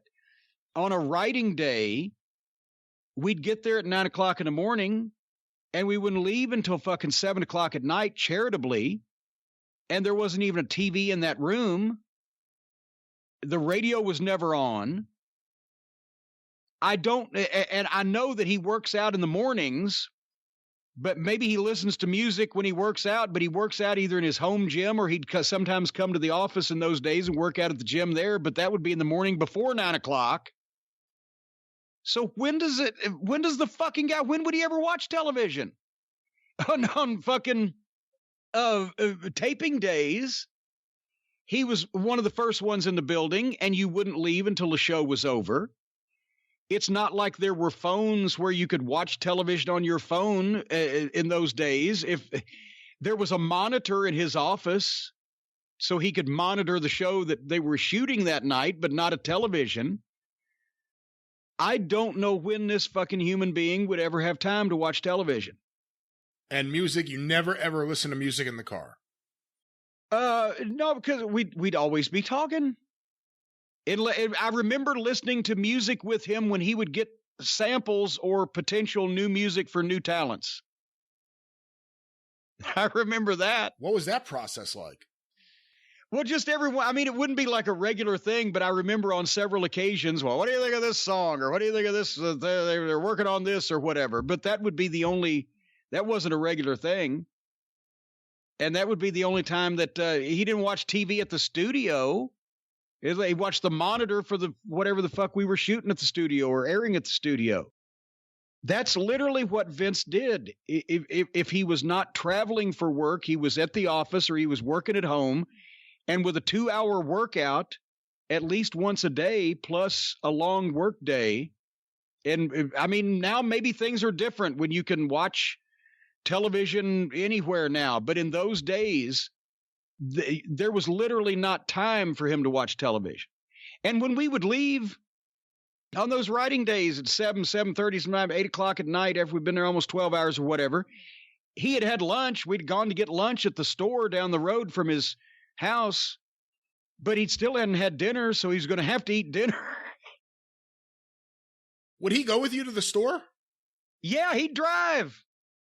Fuck, yeah, come on, let's go get some lunch. Whenever we get to some type of stopping point, and we'd just pile in one of his vehicles, and he'd drive us down there, and he'd buy the fucking lunch, whether it me and Bruce or me and Shitstain or all of us, whatever, whoever was in the group. And we'd come back and eat it at the dining room table real quick, clean everything off, and get back to work. So he'd be eating the giant white meat turkey sandwich on white bread, but with just the barest bit of mustard to give it some flavor. And I'd be sitting there either eating a greasy cheeseburger or those chicken fingers that they made down there. I'd dip in fucking ranch, and he'd look at me like I was literally scooping shit into my mouth with my hands. And then we'd go back to work. There was no, if it was good weather, we'd sit out by the pool, and then you'd have to have a paperweight because the wind out there, but since they get so little good weather in Connecticut, he'd want to go out by his poolside. So we'd sit on the table out there, and he'd have something sitting on your book to keep the pages from blowing away, and something sitting on your formats and some pens and things and drinks, sat and talk about the same shit out at the pool, which was 50 feet from the dining room. That was as far as you would go, as far as getting away from work. he wasn't always into steroids and bodybuilding. Did he ever say, like, while you were eating, oh, I used to eat that, or I haven't had a hamburger in years, but I used to love them? Anything? No, he never put over. He would always talk about, food is fuel. He ate because it was necessary fuel, but he never put over that he used to fucking sneak. I mean, he has cheat things and guilty things, and he binges like, what the fuck was it? There's some things Was it Oreos that he binges on? I think something like that. But but it's very rare because that shows a lack of discipline. And then he treats himself by having whatever the fuck he might want and stuffing his face with it. But he doesn't ever admit that he used to just sit around and eat French fries and have acne. When it comes to the music, there have been some stories that at times when he tries to sell talent on a new gimmick and potentially new music, he'll do so by standing up and dancing and acting out how they could dance to their song.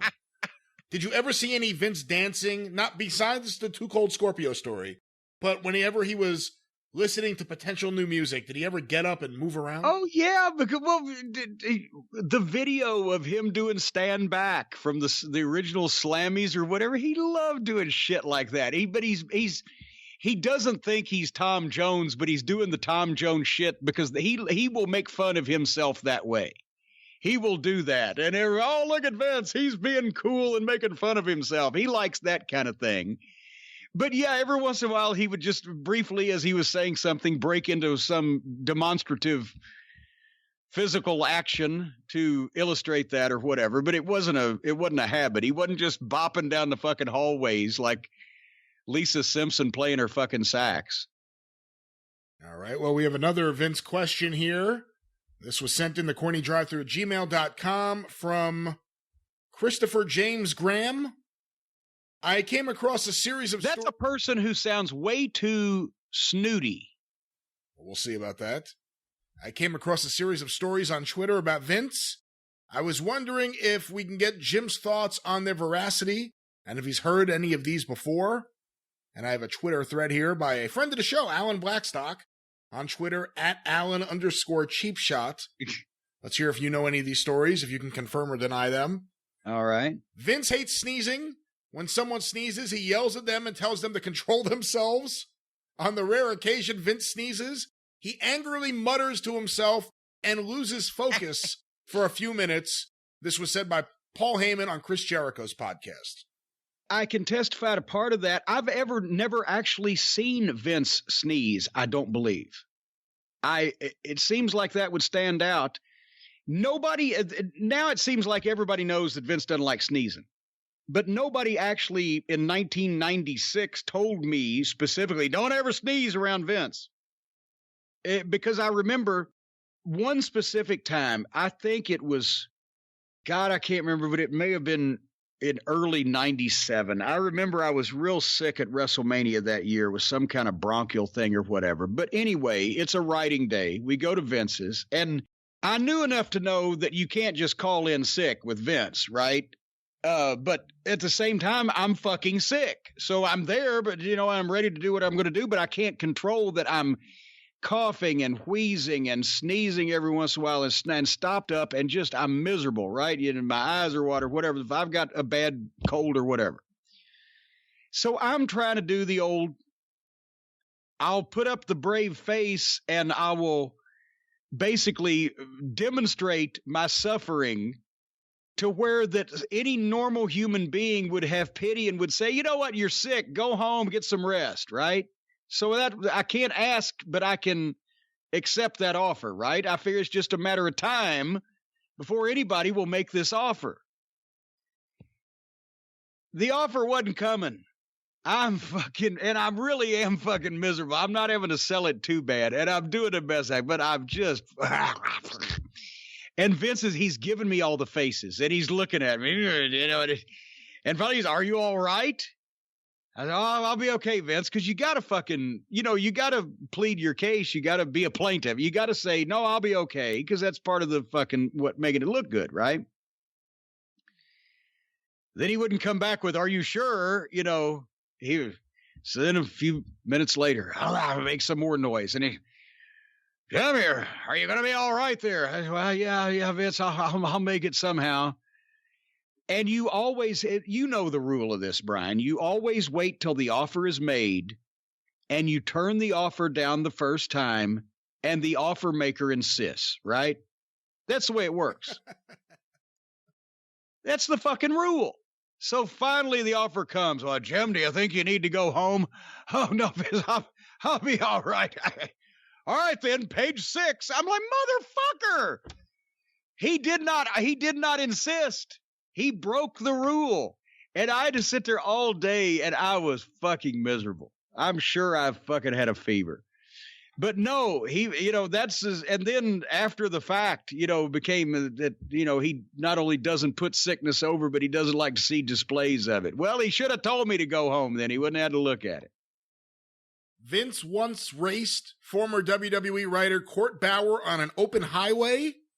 Vince boxed in Court so that Court was heading straight for road construction. Court had to slam on his brakes to avoid an accident. Vince sped off, having won the race by almost killing a guy. That is true. Yeah. I can't really add anything to it. That's true. Vince went bowling with an NBC executive. The guy had done something Vince didn't like. Obviously, since they were bowling, they were wearing bowling shoes.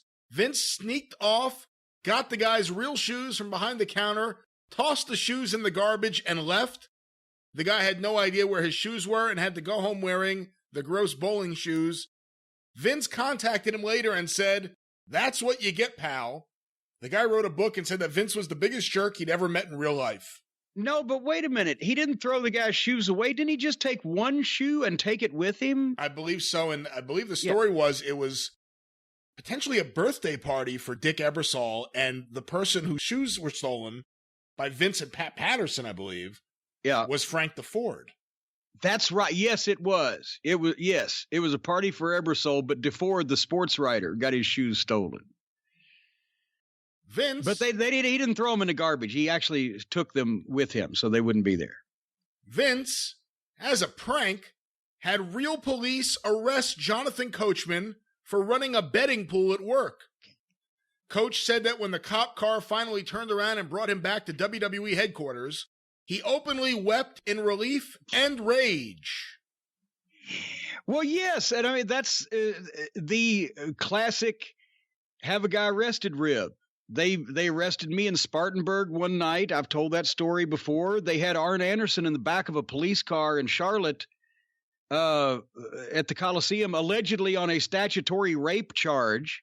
And he was shitting himself until he looked out the back window and there was fucking Flair and Tully and whoever else leaning in laughing at him. And they let him out of the car.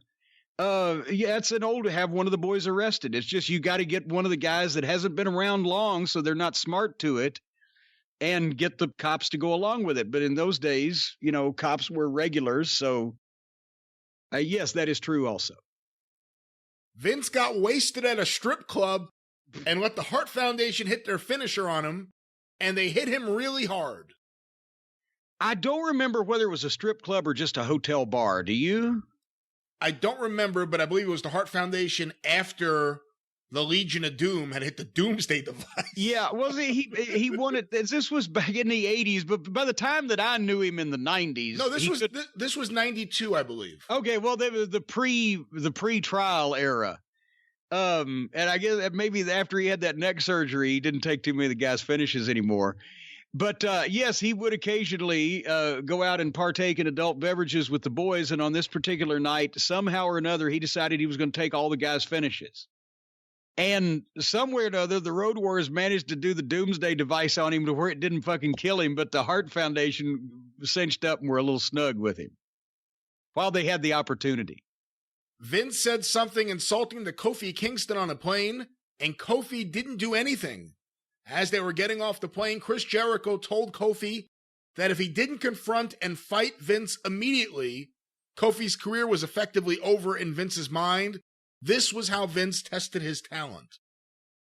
Well, that story is true. Jericho's told it. I wasn't there, obviously, at that point in time. But it's almost like if Vince has gotten younger mentally, because when I knew him, it's not like he would have turned back down from a fight from anybody, but he didn't actively want to fucking fight or fucking whatever with the boys. But somehow in the decade after that, you're always hearing stories about either somebody has to stand up to him, wrestle him, threaten to fight him, or get on the plane and fucking face lock him or whatever. But that story is true. Former 90210 writer Larry Molan joined Stephanie's creative team. They were in a meeting with Vince. Vince was talking. Larry was nodding. Stephanie pulled Larry out of the room. She told him, quote, "You need to stop nodding. Vince hates nodding." She explained that if there's one thing Vince hates, it's a yes man. This is extra hilarious because everyone always says that Vince is surrounded by yes men. Poor Larry lasted just a couple of weeks. Once again, I never saw him yell at anybody for nodding or speak ill of anybody for nodding, but I'm not a big nodder. I don't nod a lot. I don't know that Bruce ever nodded a lot. I didn't see a lot of people around him nodding. Maybe I just caught him at the wrong time with a lot of non-nodders. So you think that's probably true?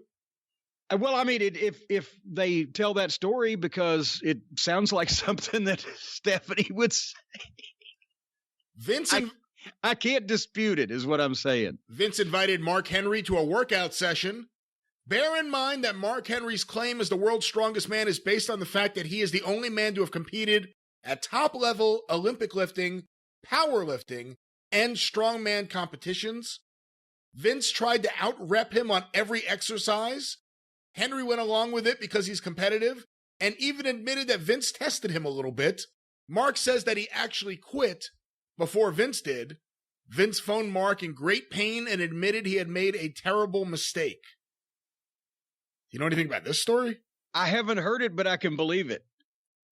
It sounds entirely believable. Vince was hesitant to hire Gail Kim due to her being Asian. Jim Ross convinced him not only because of her in-ring talent, but the fact that many men are attracted to Asian women, and that there are even lots of Asian porn sites on the internet. This apparently shocked the hell out of Vince, who had no idea Asian porn sites existed. I've heard JR tell that story, so yes. That's you're talking about a guy that never even saw television. I don't know when he would have time to look at entertainment on the internet. So Vince may be like fucking Quagmire when they tipped him to the fact there was porn on the fucking internet. He didn't know it, and you see him 3 days later, his right arm is 3 times as big around as his left one.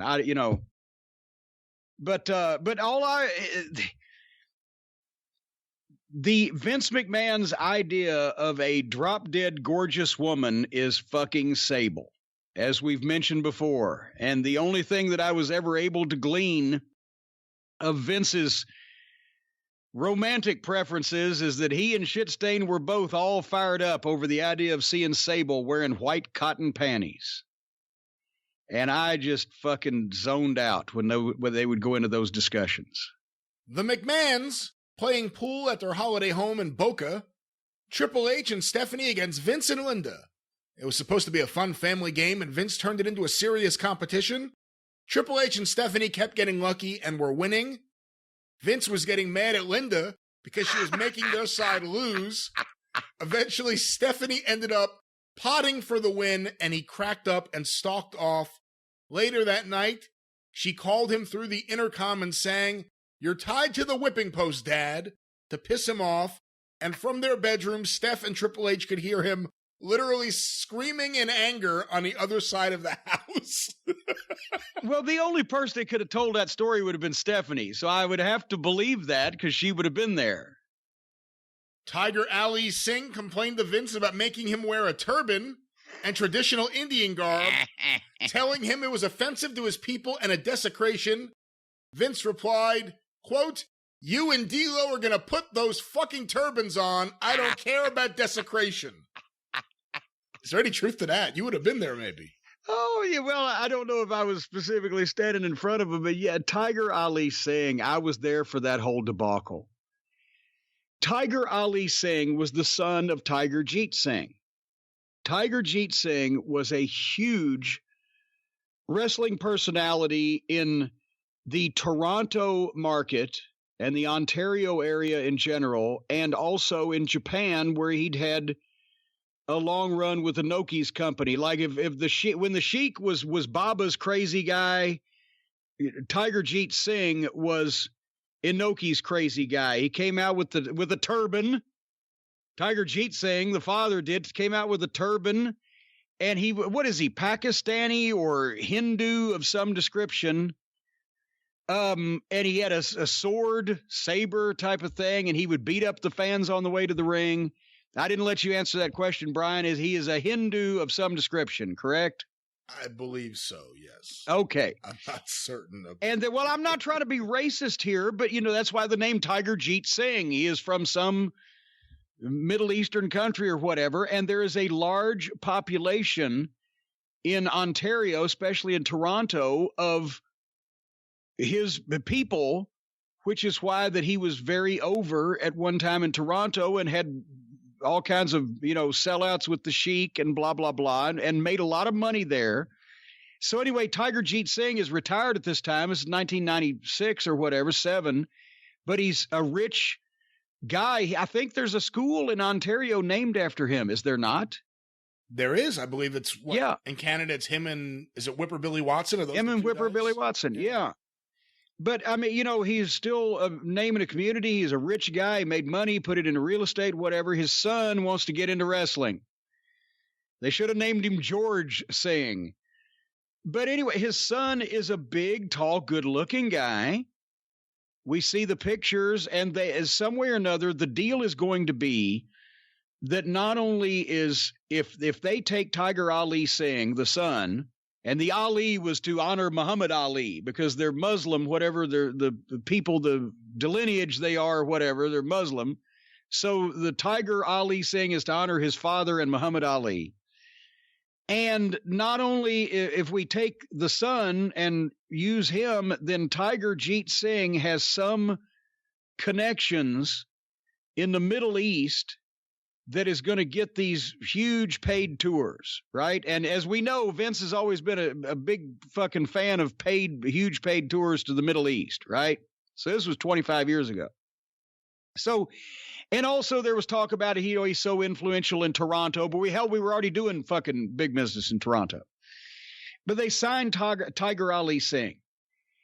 And he's one of those guys, not only is he's greener than a pepper tree, his dad was not an accomplished worker as far as wrestling. He did his gimmick. He was like the Sheik. He did his gimmick, and if it was anybody else doing it, it was bleh, right? Would you attest to that?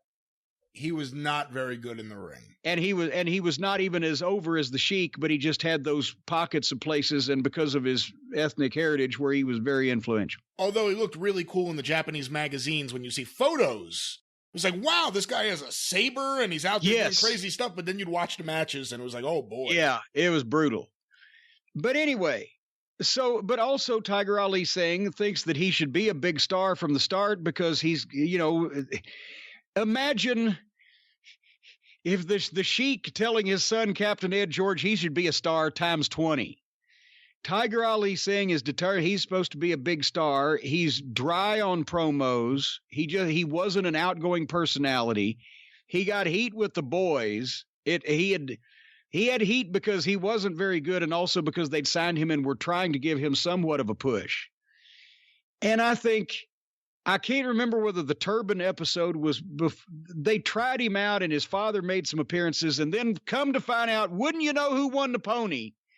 Those paid Middle Eastern appearances didn't actually pan out. Apparently, the way, if they panned out at all, I can't remember, but there wasn't a lot of money in the pan if they did pan out.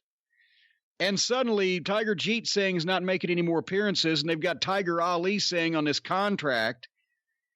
And I can't remember whether the turban thing, as I said, was either before or after they finally gave up and sent him to Puerto Rico.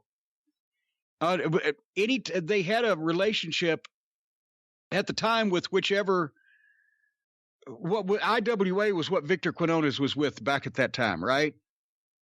Yeah. So they sent Tiger Ali Singh to Puerto Rico. They sent Russ McCullough My big 7-foot fucking abortion from OVW, they sent him to Puerto Rico. Whoever they wanted to run off of a developmental deal that they couldn't break any other way because these were the early ones, they sent him to Puerto Rico. Figured they could run him off. And finally, I think they ended up in some kind of lawsuit, if I'm not mistaken, with Tiger Ali Singh by the time that they ended their contractual relationship. But yes, you're going to put these fucking turbans on. At that point, if he wanted him to wear a fucking ballet tutu, they were doing everything they could do to first, they did everything they could with him, and then they did everything they could to get rid of him with old Tiger Ali Singh.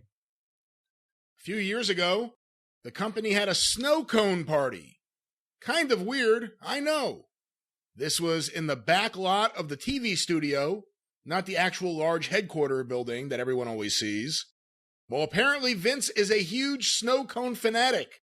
So much so that he had a lot of them. Like 10. At one point, he got up and announced in front of everyone in his Mr. McMahon, you're fired voice that he loves snow cones. It was awkward, and I had to fight to hold back my laughter. It was surreal. I'm not sure who said that, but it's in quotes. I can believe that also. I've never seen Vince eat a snow cone, but I can believe that that story might be true.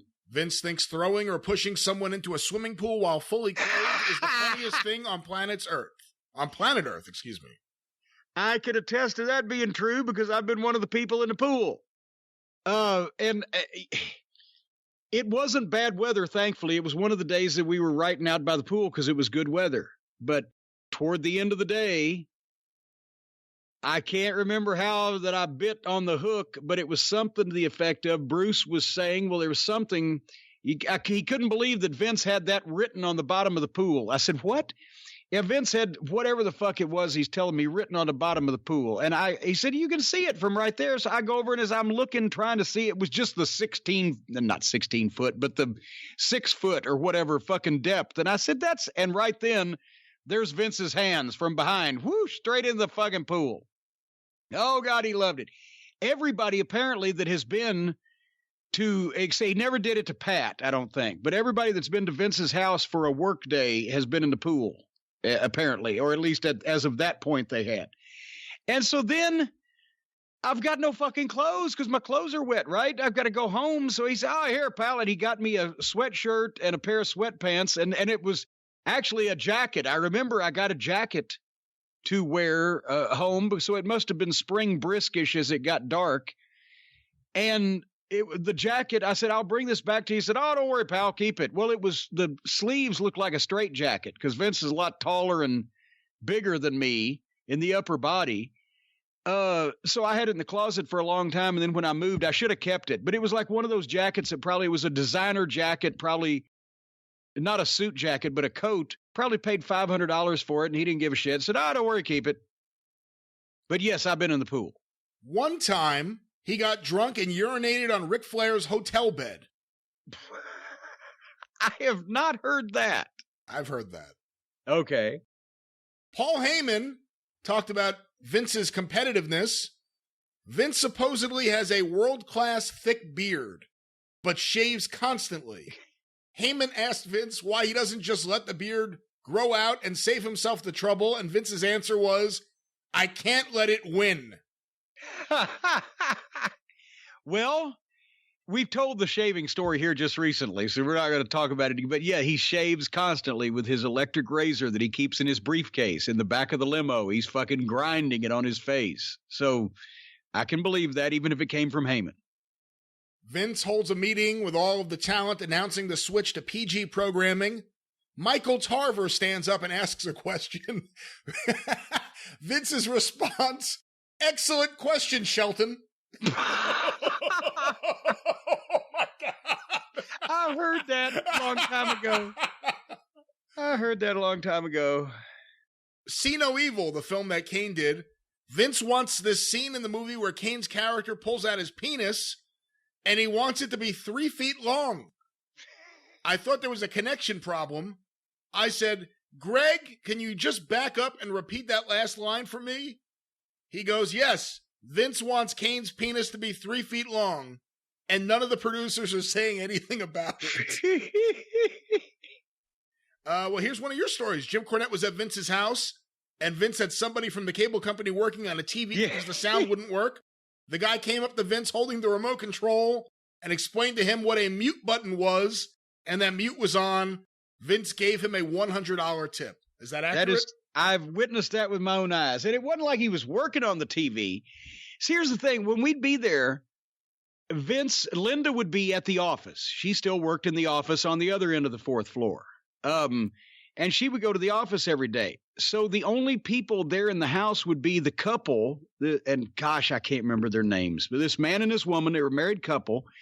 And they lived there and did the cooking and housework and cleaning and things. And they lived in some, I don't know, there was an old building in the back that was like a 3-car garage or whatever, that when Shane got married to Marissa, Vince had that renovated, spent like a couple of $100,000 renovating it and gave it to him for a wedding present. But I think the live-in couple lived in another wing of the actual house. But anyway, otherwise than that, there was nobody there. And if they would be off doing errands or going to shopping or whatever the fuck, it was just us.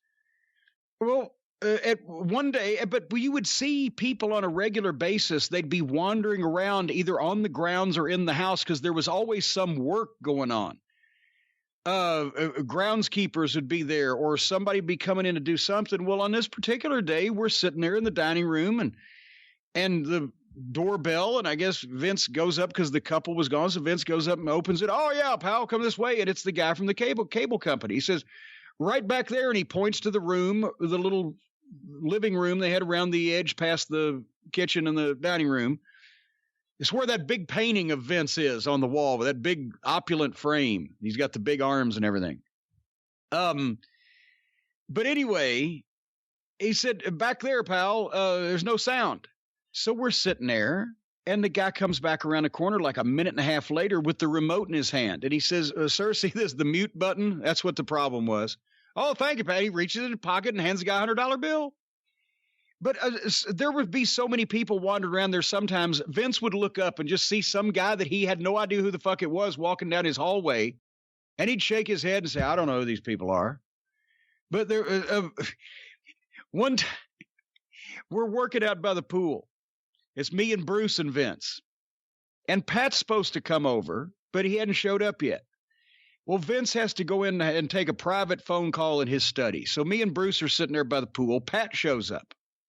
Well, Pat sits there, and we start out with Pat, where Vince is not the king of chit chat. Vince, you have to be talking about something of substance. Pat just loves to chit chat. And we sat there and we just bullshitting back and forth, enjoying the weather, whatever. But finally, Pat's like, fuck, is he ever going to come out here? He's got that accent. And, it's like he knows. Sometimes you would literally sit there on some writing days. You would sit there for an hour and a half or 2 hours, just twiddle your dick to wait for Vince to come out of some telephonic conference. So we said, I don't know, he's been in there a while. So Pat, I don't know whether he saw a reflection through the window like he thought he was coming, or he just said, well, just watch this. He went around, but he waited for a couple minutes. Around where the pool is, it's landscaped, and there's these bushes. And you can't really see past the barbecue area at the end of the pool. And there was the groundskeepers were doing their work, right? All around you hear the lawnmower down the way, and you hear this guy's raking and doing his thing. Well, Pat goes around the deal. Vince comes out. He doesn't know Pat's there. Pat has gone around to one of these fucking landscapers and got his leaf blower. And it's one of those fucking gasoline-powered leaf blowers where you can really rev that thing up, right? And cause some turbulence in the air. And so as Vince sits down, he starts talking again. He says, all right, where were we? Pat starts revving that thing up behind the bushes. And now Vince, all morning, we've been talking about his Mexican grounds crew, right? The what the fuck was it? His Mexican ground crew had a Italian name because they're in Connecticut. So it's like the Lambrini brothers, but every single one of them's Mexican. So we were laughing about that. So anyway, Pat's got this fucking leaf blower. Vince doesn't know Pat's there. Pat starts revving that thing up right behind the bushes on the other side of the fucking railing from the pool area where we're sitting. And it's like he's doing the work, and Vince has seen him all morning. So he looks over and he kind of disgusted, like, this guy's right on top of us now. And he continues talking, and Pat revs it up louder. And Vince he looks over his shoulder again. He's like, continues talking, and then Pat revs it up loud, and he blows through the bushes, and now the wind's coming through the bushes, and it's blowing Vince's shit. And Vince looks over his shoulder, hey, amigo, por favor, or whatever he's trying to fucking...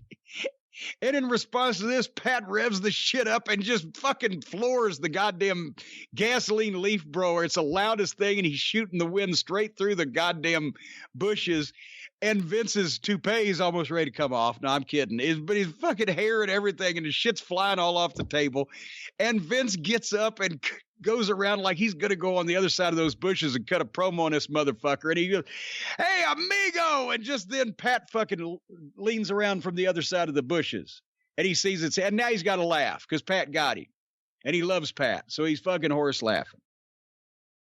But that's the kind of shit that we would occupy ourselves with.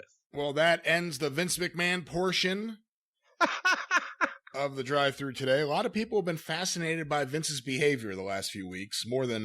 What? The last few weeks? Well, we have never received People have been fascinated about Vince's behavior for 35 fucking years. The amount of questions that have been coming in have been extraordinary about Vince. But let's get a few more questions before we wrap things up. Received several questions this past week about your thoughts on the Ultimate Warrior's 1996 run. Let me read one of them.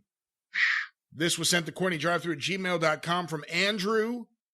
Do you think, regardless of personal feelings towards the Ultimate Warrior, that his match against Triple H at WrestleMania, Ultimate Warrior treated Triple H like a jobber?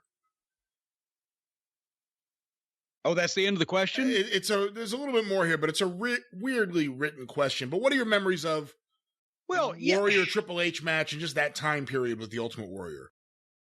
I hated it. Here was the thing. I had just started on the creative team for the WWF, not really out of choice, but necessity, since I just closed Smoky Mountain down. And so and moved to Connecticut, so there's an adjustment period that needs to be fucking had here. And then I find out that my creative team is going to be responsible for booking the in my opinion, single worst heavily pushed wrestler of the modern era, the Ultimate Warrior. He was the epitome of everything I hated about cartoony 80s WWF, of steroid muscle guys over fucking guys that could work, and promo talents over incoherent rambling, and I'd always claimed that it was mass hypnosis is the only way that Vince McMahon was able to get this fucking guy over, even for a brief period of time. And now we got to book him again. And when I heard about it, I'm like, what the fuck? And that's when we had to go and fly out there on the way to WrestleMania. We stopped at in Phoenix to have lunch with the Ultimate Warrior, me and Bruce and JR and Vince, where he told us the whole Destrucity thing, destiny, truth, and city. I don't know what the fuck it was. And I thought he was a space cadet. I didn't understand a goddamn word he said. Bruce knew him, and Bruce had worked with him, and Bruce was just dying laughing, looking at me, trying to figure out what the fuck this guy's deal was. And then Triple H has told a story, and this is not a lie. He went in and said, okay, it was his job because Triple H was not a main event star then. He was a guy they wanted to push. And he would shoot himself in the foot on that with the curtain call, and his push would be delayed about a year. But he was a good young talent. And he went in saying, I'm supposed to do a job for the Ultimate Warrior, and, so I'm going to do the best of my ability to do that. And he hit Warrior with some things, whereas, no, this is what's going to be. You're going to get nothing. I'm going to beat you. He wouldn't work with him, even if it was not specifically booked that way for him to just emasculate Triple H. Triple H was his opponent so he could get a win on pay-per-view in a special attraction match. A returning legend beats some guy on the roster that's an upcoming star, but he's not a main event guy. It wasn't supposed to be a big draw match. The draw was the return of the Ultimate Warrior. But we didn't say, no, you need to fucking beat this guy with no offense and treat him like a piece of shit. That was the Ultimate Warrior, because that's what he did, because it was all about him. It wasn't even about the business. It was just about him, much less his opponent. He could give a shit. He never wanted to get any better. He never wanted to learn. He never wanted to take care of guys. He never wanted to have a good match. And he accomplished all of those things. Was anyone unhappy with that? I mean, the idea that the Warrior was the one deciding what he was going to do in the match as opposed to an agent or Vince or anyone else. Well, but that's what it was. Was anyone unhappy with the way Triple H was used there? Yes. And well, at that point, there was still agents to the matches because it was pay-per-view. And you would say, okay, I don't remember ever calling it should be over in a fucking minute and a half. So I think that was Warrior 2. I think we had originally it wasn't going to be a 20-minute fucking match. I've said the whole fucking rule of getting a guy over or getting a returning star over is don't have the best match you can have with everybody, but we certainly weren't going to beat the guy in fucking 90 seconds. It was going to be somewhat of a semblance of a match that the Warrior was going to win strongly, but I don't remember who the agent was. It was probably somebody like Jack Lanza. They probably would have given, or maybe it was Pat. They probably gave Warrior Pat because he could be the least abrasive. I feel like Jack Lanza probably told Warrior to jack off once or twice. But that's what it was. And I wasn't happy about it. Not that I was on the Triple H bandwagon at that point, but just because it was just fucking stupid. And just disrespectful. And I didn't like this guy anyway. And I didn't think that he should be back because I thought he was everything that was wrong with WWF wrestling of the 80s. And here we brought him back in the 90s. And I knew he was a troublemaker and I knew he was hard to get along with, even though I hadn't worked with him. And then I saw everything that I had heard about the guy come true. He was a pain in the ass and a space cadet. And they ended up having an acrimonious departure just a few months later. Was anyone... I was there, by the way. Do you know how the Ultimate Warrior sent the message to Vince McMahon that if you want to make up with me for this horrible thing you've done to me, you know what you can, and you know what the horrible thing was? That he didn't buy his comic book? What? No, hold on. You'll recall Warrior is at WrestleMania and he fucking squashes Triple H. And then I think he's around for the next month. And then going into the summer, he's replaced by Psycho Sid. Yeah. Because Warrior, they had the big toy convention in New York. And the WWF already had a booth and already was to be represented and had all the guys' logos and pictures and things. And they're on this nice professional booth and footage of them playing on the screens. Well, because Warrior had come back and signed after they built and arranged all this shit, they added him at the last minute. They put his fucking Warrior face paint eye thing on the side of the booth and with his phrase, always believe. So now the Warrior is represented at the WWF booth. Warrior found out about that and said, that's my trademark shit. And goddamn it, I'm not fucking coming back to work until you make me happy. And that's when he started no-showing. And then the way that they could make him happy was his new comic book that he had with some publisher was about to come out. And Vince could buy 1 million of those at $1 a piece, and that would make him happy. And Vince was disinclined to buy 1 million of the Ultimate Warrior's comic books at any price, and countered with, I believe that's when they said that we were going to prorate you your contract that you signed. He did the same thing with Sid at a later point. We're going to prorate your contract. When you show up, you get paid per however many dates or whatever the fuck. If you don't show up, you don't get paid. That was the cat. Then Warrior came back with, well, you don't understand. My father just died and I'm in such fucking horrible mental condition. And that was a kind of a sob story for a minute until I think it was Bruce that came up with the fact that Warrior himself had said he hated his father and they hadn't spoken in years. And then he never came back. And Vince never bought the comic books, and Sid replaced him in all the upcoming bookings. And that was the Ultimate Warrior. So all of that for naught. Who could have known? Don't deal with this fucking moron. It can't fucking work and is a piece of shit. Was anything said to him when he stopped running to the ring and all of a sudden, I remember one time with Lawler, he wore a hat to the ring? Truthfully, I was never his agent because they knew my feelings on him and I didn't know how to, I may have been good, but I wasn't a magician to get a fucking coherent goddamn match out of him at this point. I had registered the fact that I didn't think that the nostalgia, even in the WWF, was going to last that long, as nostalgia based on fond memories but no actual substance usually doesn't. So they never assigned me to work with him in any way, except I managed a group of heels against him in a match a time or two. So otherwise, I don't know what the fuck he was doing. I don't know what they were telling him to do. And I don't think anybody wanted to talk to me afterwards to dissect all the reasons why bringing the Ultimate Warrior in was a fucking huge mistake when they knew that I had not been a fan of it to begin with. Because that would have given me an opportunity to say, yep, and nod. I would have been nodding a lot. Our next question, Jim sent to CornyDriveThru at gmail.com from Anthony in Front Royal, Virginia.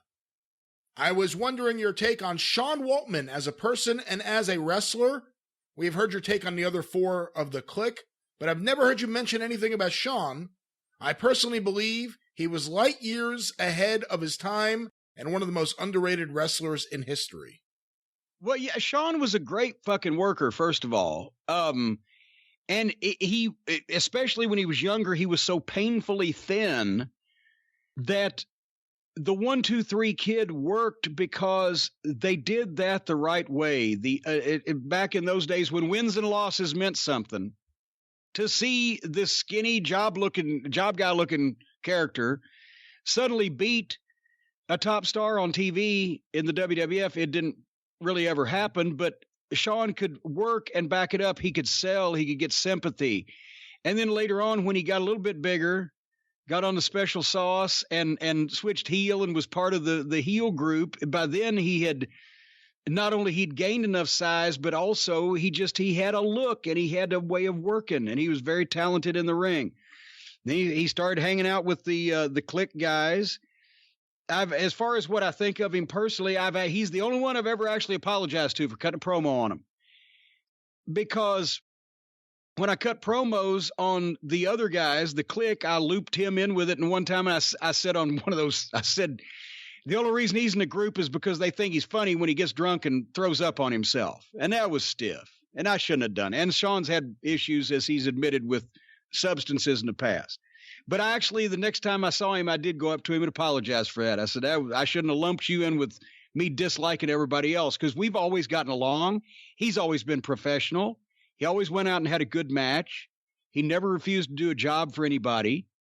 At the time, he was just hanging out with those guys that did all of those above things that I just mentioned. So we've always been cool, and I've always liked his shit. Our next question sent to CornyDriveThru at gmail.com from Hugo in Seattle.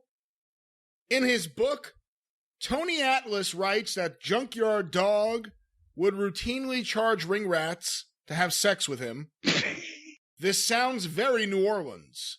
As one who first hit big in Mid-South, did you ever attempt this? If so, what was the most a ring rat ever paid Jim for sex?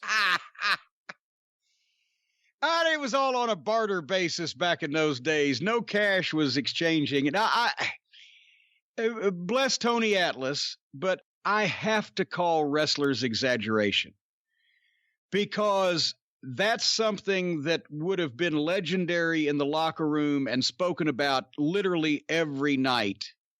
And even though I was there when Dog was past his peak prime as a babyface and as a physical specimen, I mean, he was still over, but the story would have lingered on. We heard all the Dog stories. We heard how much he made on that Superdome fucking show with Michael Hayes. Well, his check that week of the Superdome show with the Michael Hayes match was $12,000. We heard the stories of the riots. We heard the stories of taking DiBiase out in the trunk of Grizzly Smith's car after he turned on Dog in New Orleans. We heard of the money that they sent Dog. He was making an average of $500 a week when he was blind. The fans were mailing it to him, care of Mid-South Wrestling, because they had told the story that he had been blinded and couldn't support his family anymore. We heard all that, but we never heard that the Dog actually made any of the rats pay him. So I'm thinking that's got to be some wrestler exaggeration. Our next question sent to the CornyDriveThru at gmail.com from John. Now, to be honest, I did accept a number of home-cooked meals. Okay. Just so you know. But we don't know the value of said meal, so. The dessert was even better. This next question was sent in the CornyDriveThru at gmail.com. With whipped cream. This question was sent in by John Hi Karate Cullen in London, sunny old England. My question today is that of a glass half full. Watching early Bret Hart shoot interviews, it's hard not to notice the man's bitterness when recalling his past life in the wrestling business. In my eyes, it seems apparent that the man is an eternal pessimist, and yes, I've read his book also. My question is this: do you think Bret Hart looks back at his own career with deep regret, rather than pride of all he has achieved? I can only assume that he does, due to his attitude and subsequent book, although in recent interviews he seems to have softened a little. Well, yeah, no, I don't think he doesn't look back at his career with regret. He had a great career, and he did a lot of things that he was proud of and accomplished things. I think maybe he regrets he doesn't own the whole video library, because at least he got his Stampede stuff. I think he probably, if anything that he would regret, he probably regrets the whole interaction with Vince the last year there. It could have gone so much better for everybody. And if anybody would regret going to WCW when they got handed the actual hottest pro wrestler on the planet and made him a special referee because they had no creative in place. They knew he was coming. Oh, Jesus Christ. Anyway, he might regret that certain section, but Bret did a lot of shit and will tell you himself he was very over, not only in the States, but in Canada and around the world. So I think he's pretty proud of most everything. And yet everybody softens up when they get older, except me. I'm not that old yet. So you don't find Bret to be bitter? Well, I mean, everybody says, oh, he's bitter, grumpy, cranky. I know many things that I'm grumpy and cranky about, but not bitter. It just, fuck, I can't believe they fucking fucked that up or whatever. That's not really bitter. That's just grumpy and cranky. Bret's a serious one. He's never been the jolly joker like Owen was. So I think Bret's every once in a while, he's just cranky about certain shit, but I don't know about bitter. Okay, well, with that, actually, one last question. What are your thoughts on some of the recent WWE layoffs since we last spoke about it? Obviously, Curtis Axel, the son of Kurt Hennig, and Cain Velasquez. But I guess the big one that was surprising was Jerry Brisco got furloughed. What are your thoughts? Well, I mean, first of all, with Cain Velasquez, that's a lot of fucking balls, to be honest, because they just signed him as a trophy fighter for the Saudi Arabia show, apparently, and to get a big name on Fox, and I guess he wasn't panning out, but still, a lot of this smacks to me of this fucking thing where, well, we promised these people a lot of money for a long period of time 6 months ago, but now, just because we don't have to give it to them because the contract we wrote we're not going to, even though they have done everything they're supposed to do. Gallows and Anderson, that's bullshit. We'll fight with you and argue with you and finally offer you $750,000 a year apiece. You've got to stay here. And as soon as there's no place else to go that would continue to pay them, we don't want you. With Gerald Brisco, I look at it two different ways. This was not his full-time work. I mean, Gerald is now in his 70s, and it's not like he was going to the office every day. He was going on scouting trips. He's an ex-amateur wrestler. He's been doing this for years. He found a lot of these guys. He knows athletes. He knows wrestling. But you're not literally on the road like a circus advance man going on scouting trips 24 hours a day. So Gerald has slowed down his schedule over the last several years. You can look at it like, well, it's time for Gerald to retire anyway. But you could also look at it like, I can't fucking believe that after 35 years with the company in some form or another, and being one of the guys that actually enabled Vince to buy the Atlanta office originally in '84 to begin with, and being a television character, as well as an agent, as well as a trusted confidant and a talent scout, they can't just pay old Gerald Brisco's salary to tell it to stay home? Or say, Gerald, we're going to send you half the money we've been paying you, but just don't do anything. because it's a fucking pandemic, and we don't want you out running around for the next 6 months, possibly getting sick. And then in 6 months, we'll evaluate things. Or something else besides, no, we better, So I'm sure Jerry doesn't need the money. And I'm sure Jerry will be fine either way, but it's disrespectful, I think, if nothing else, to not come up with something else otherwise than, nope, you're done for now until we decide to change that.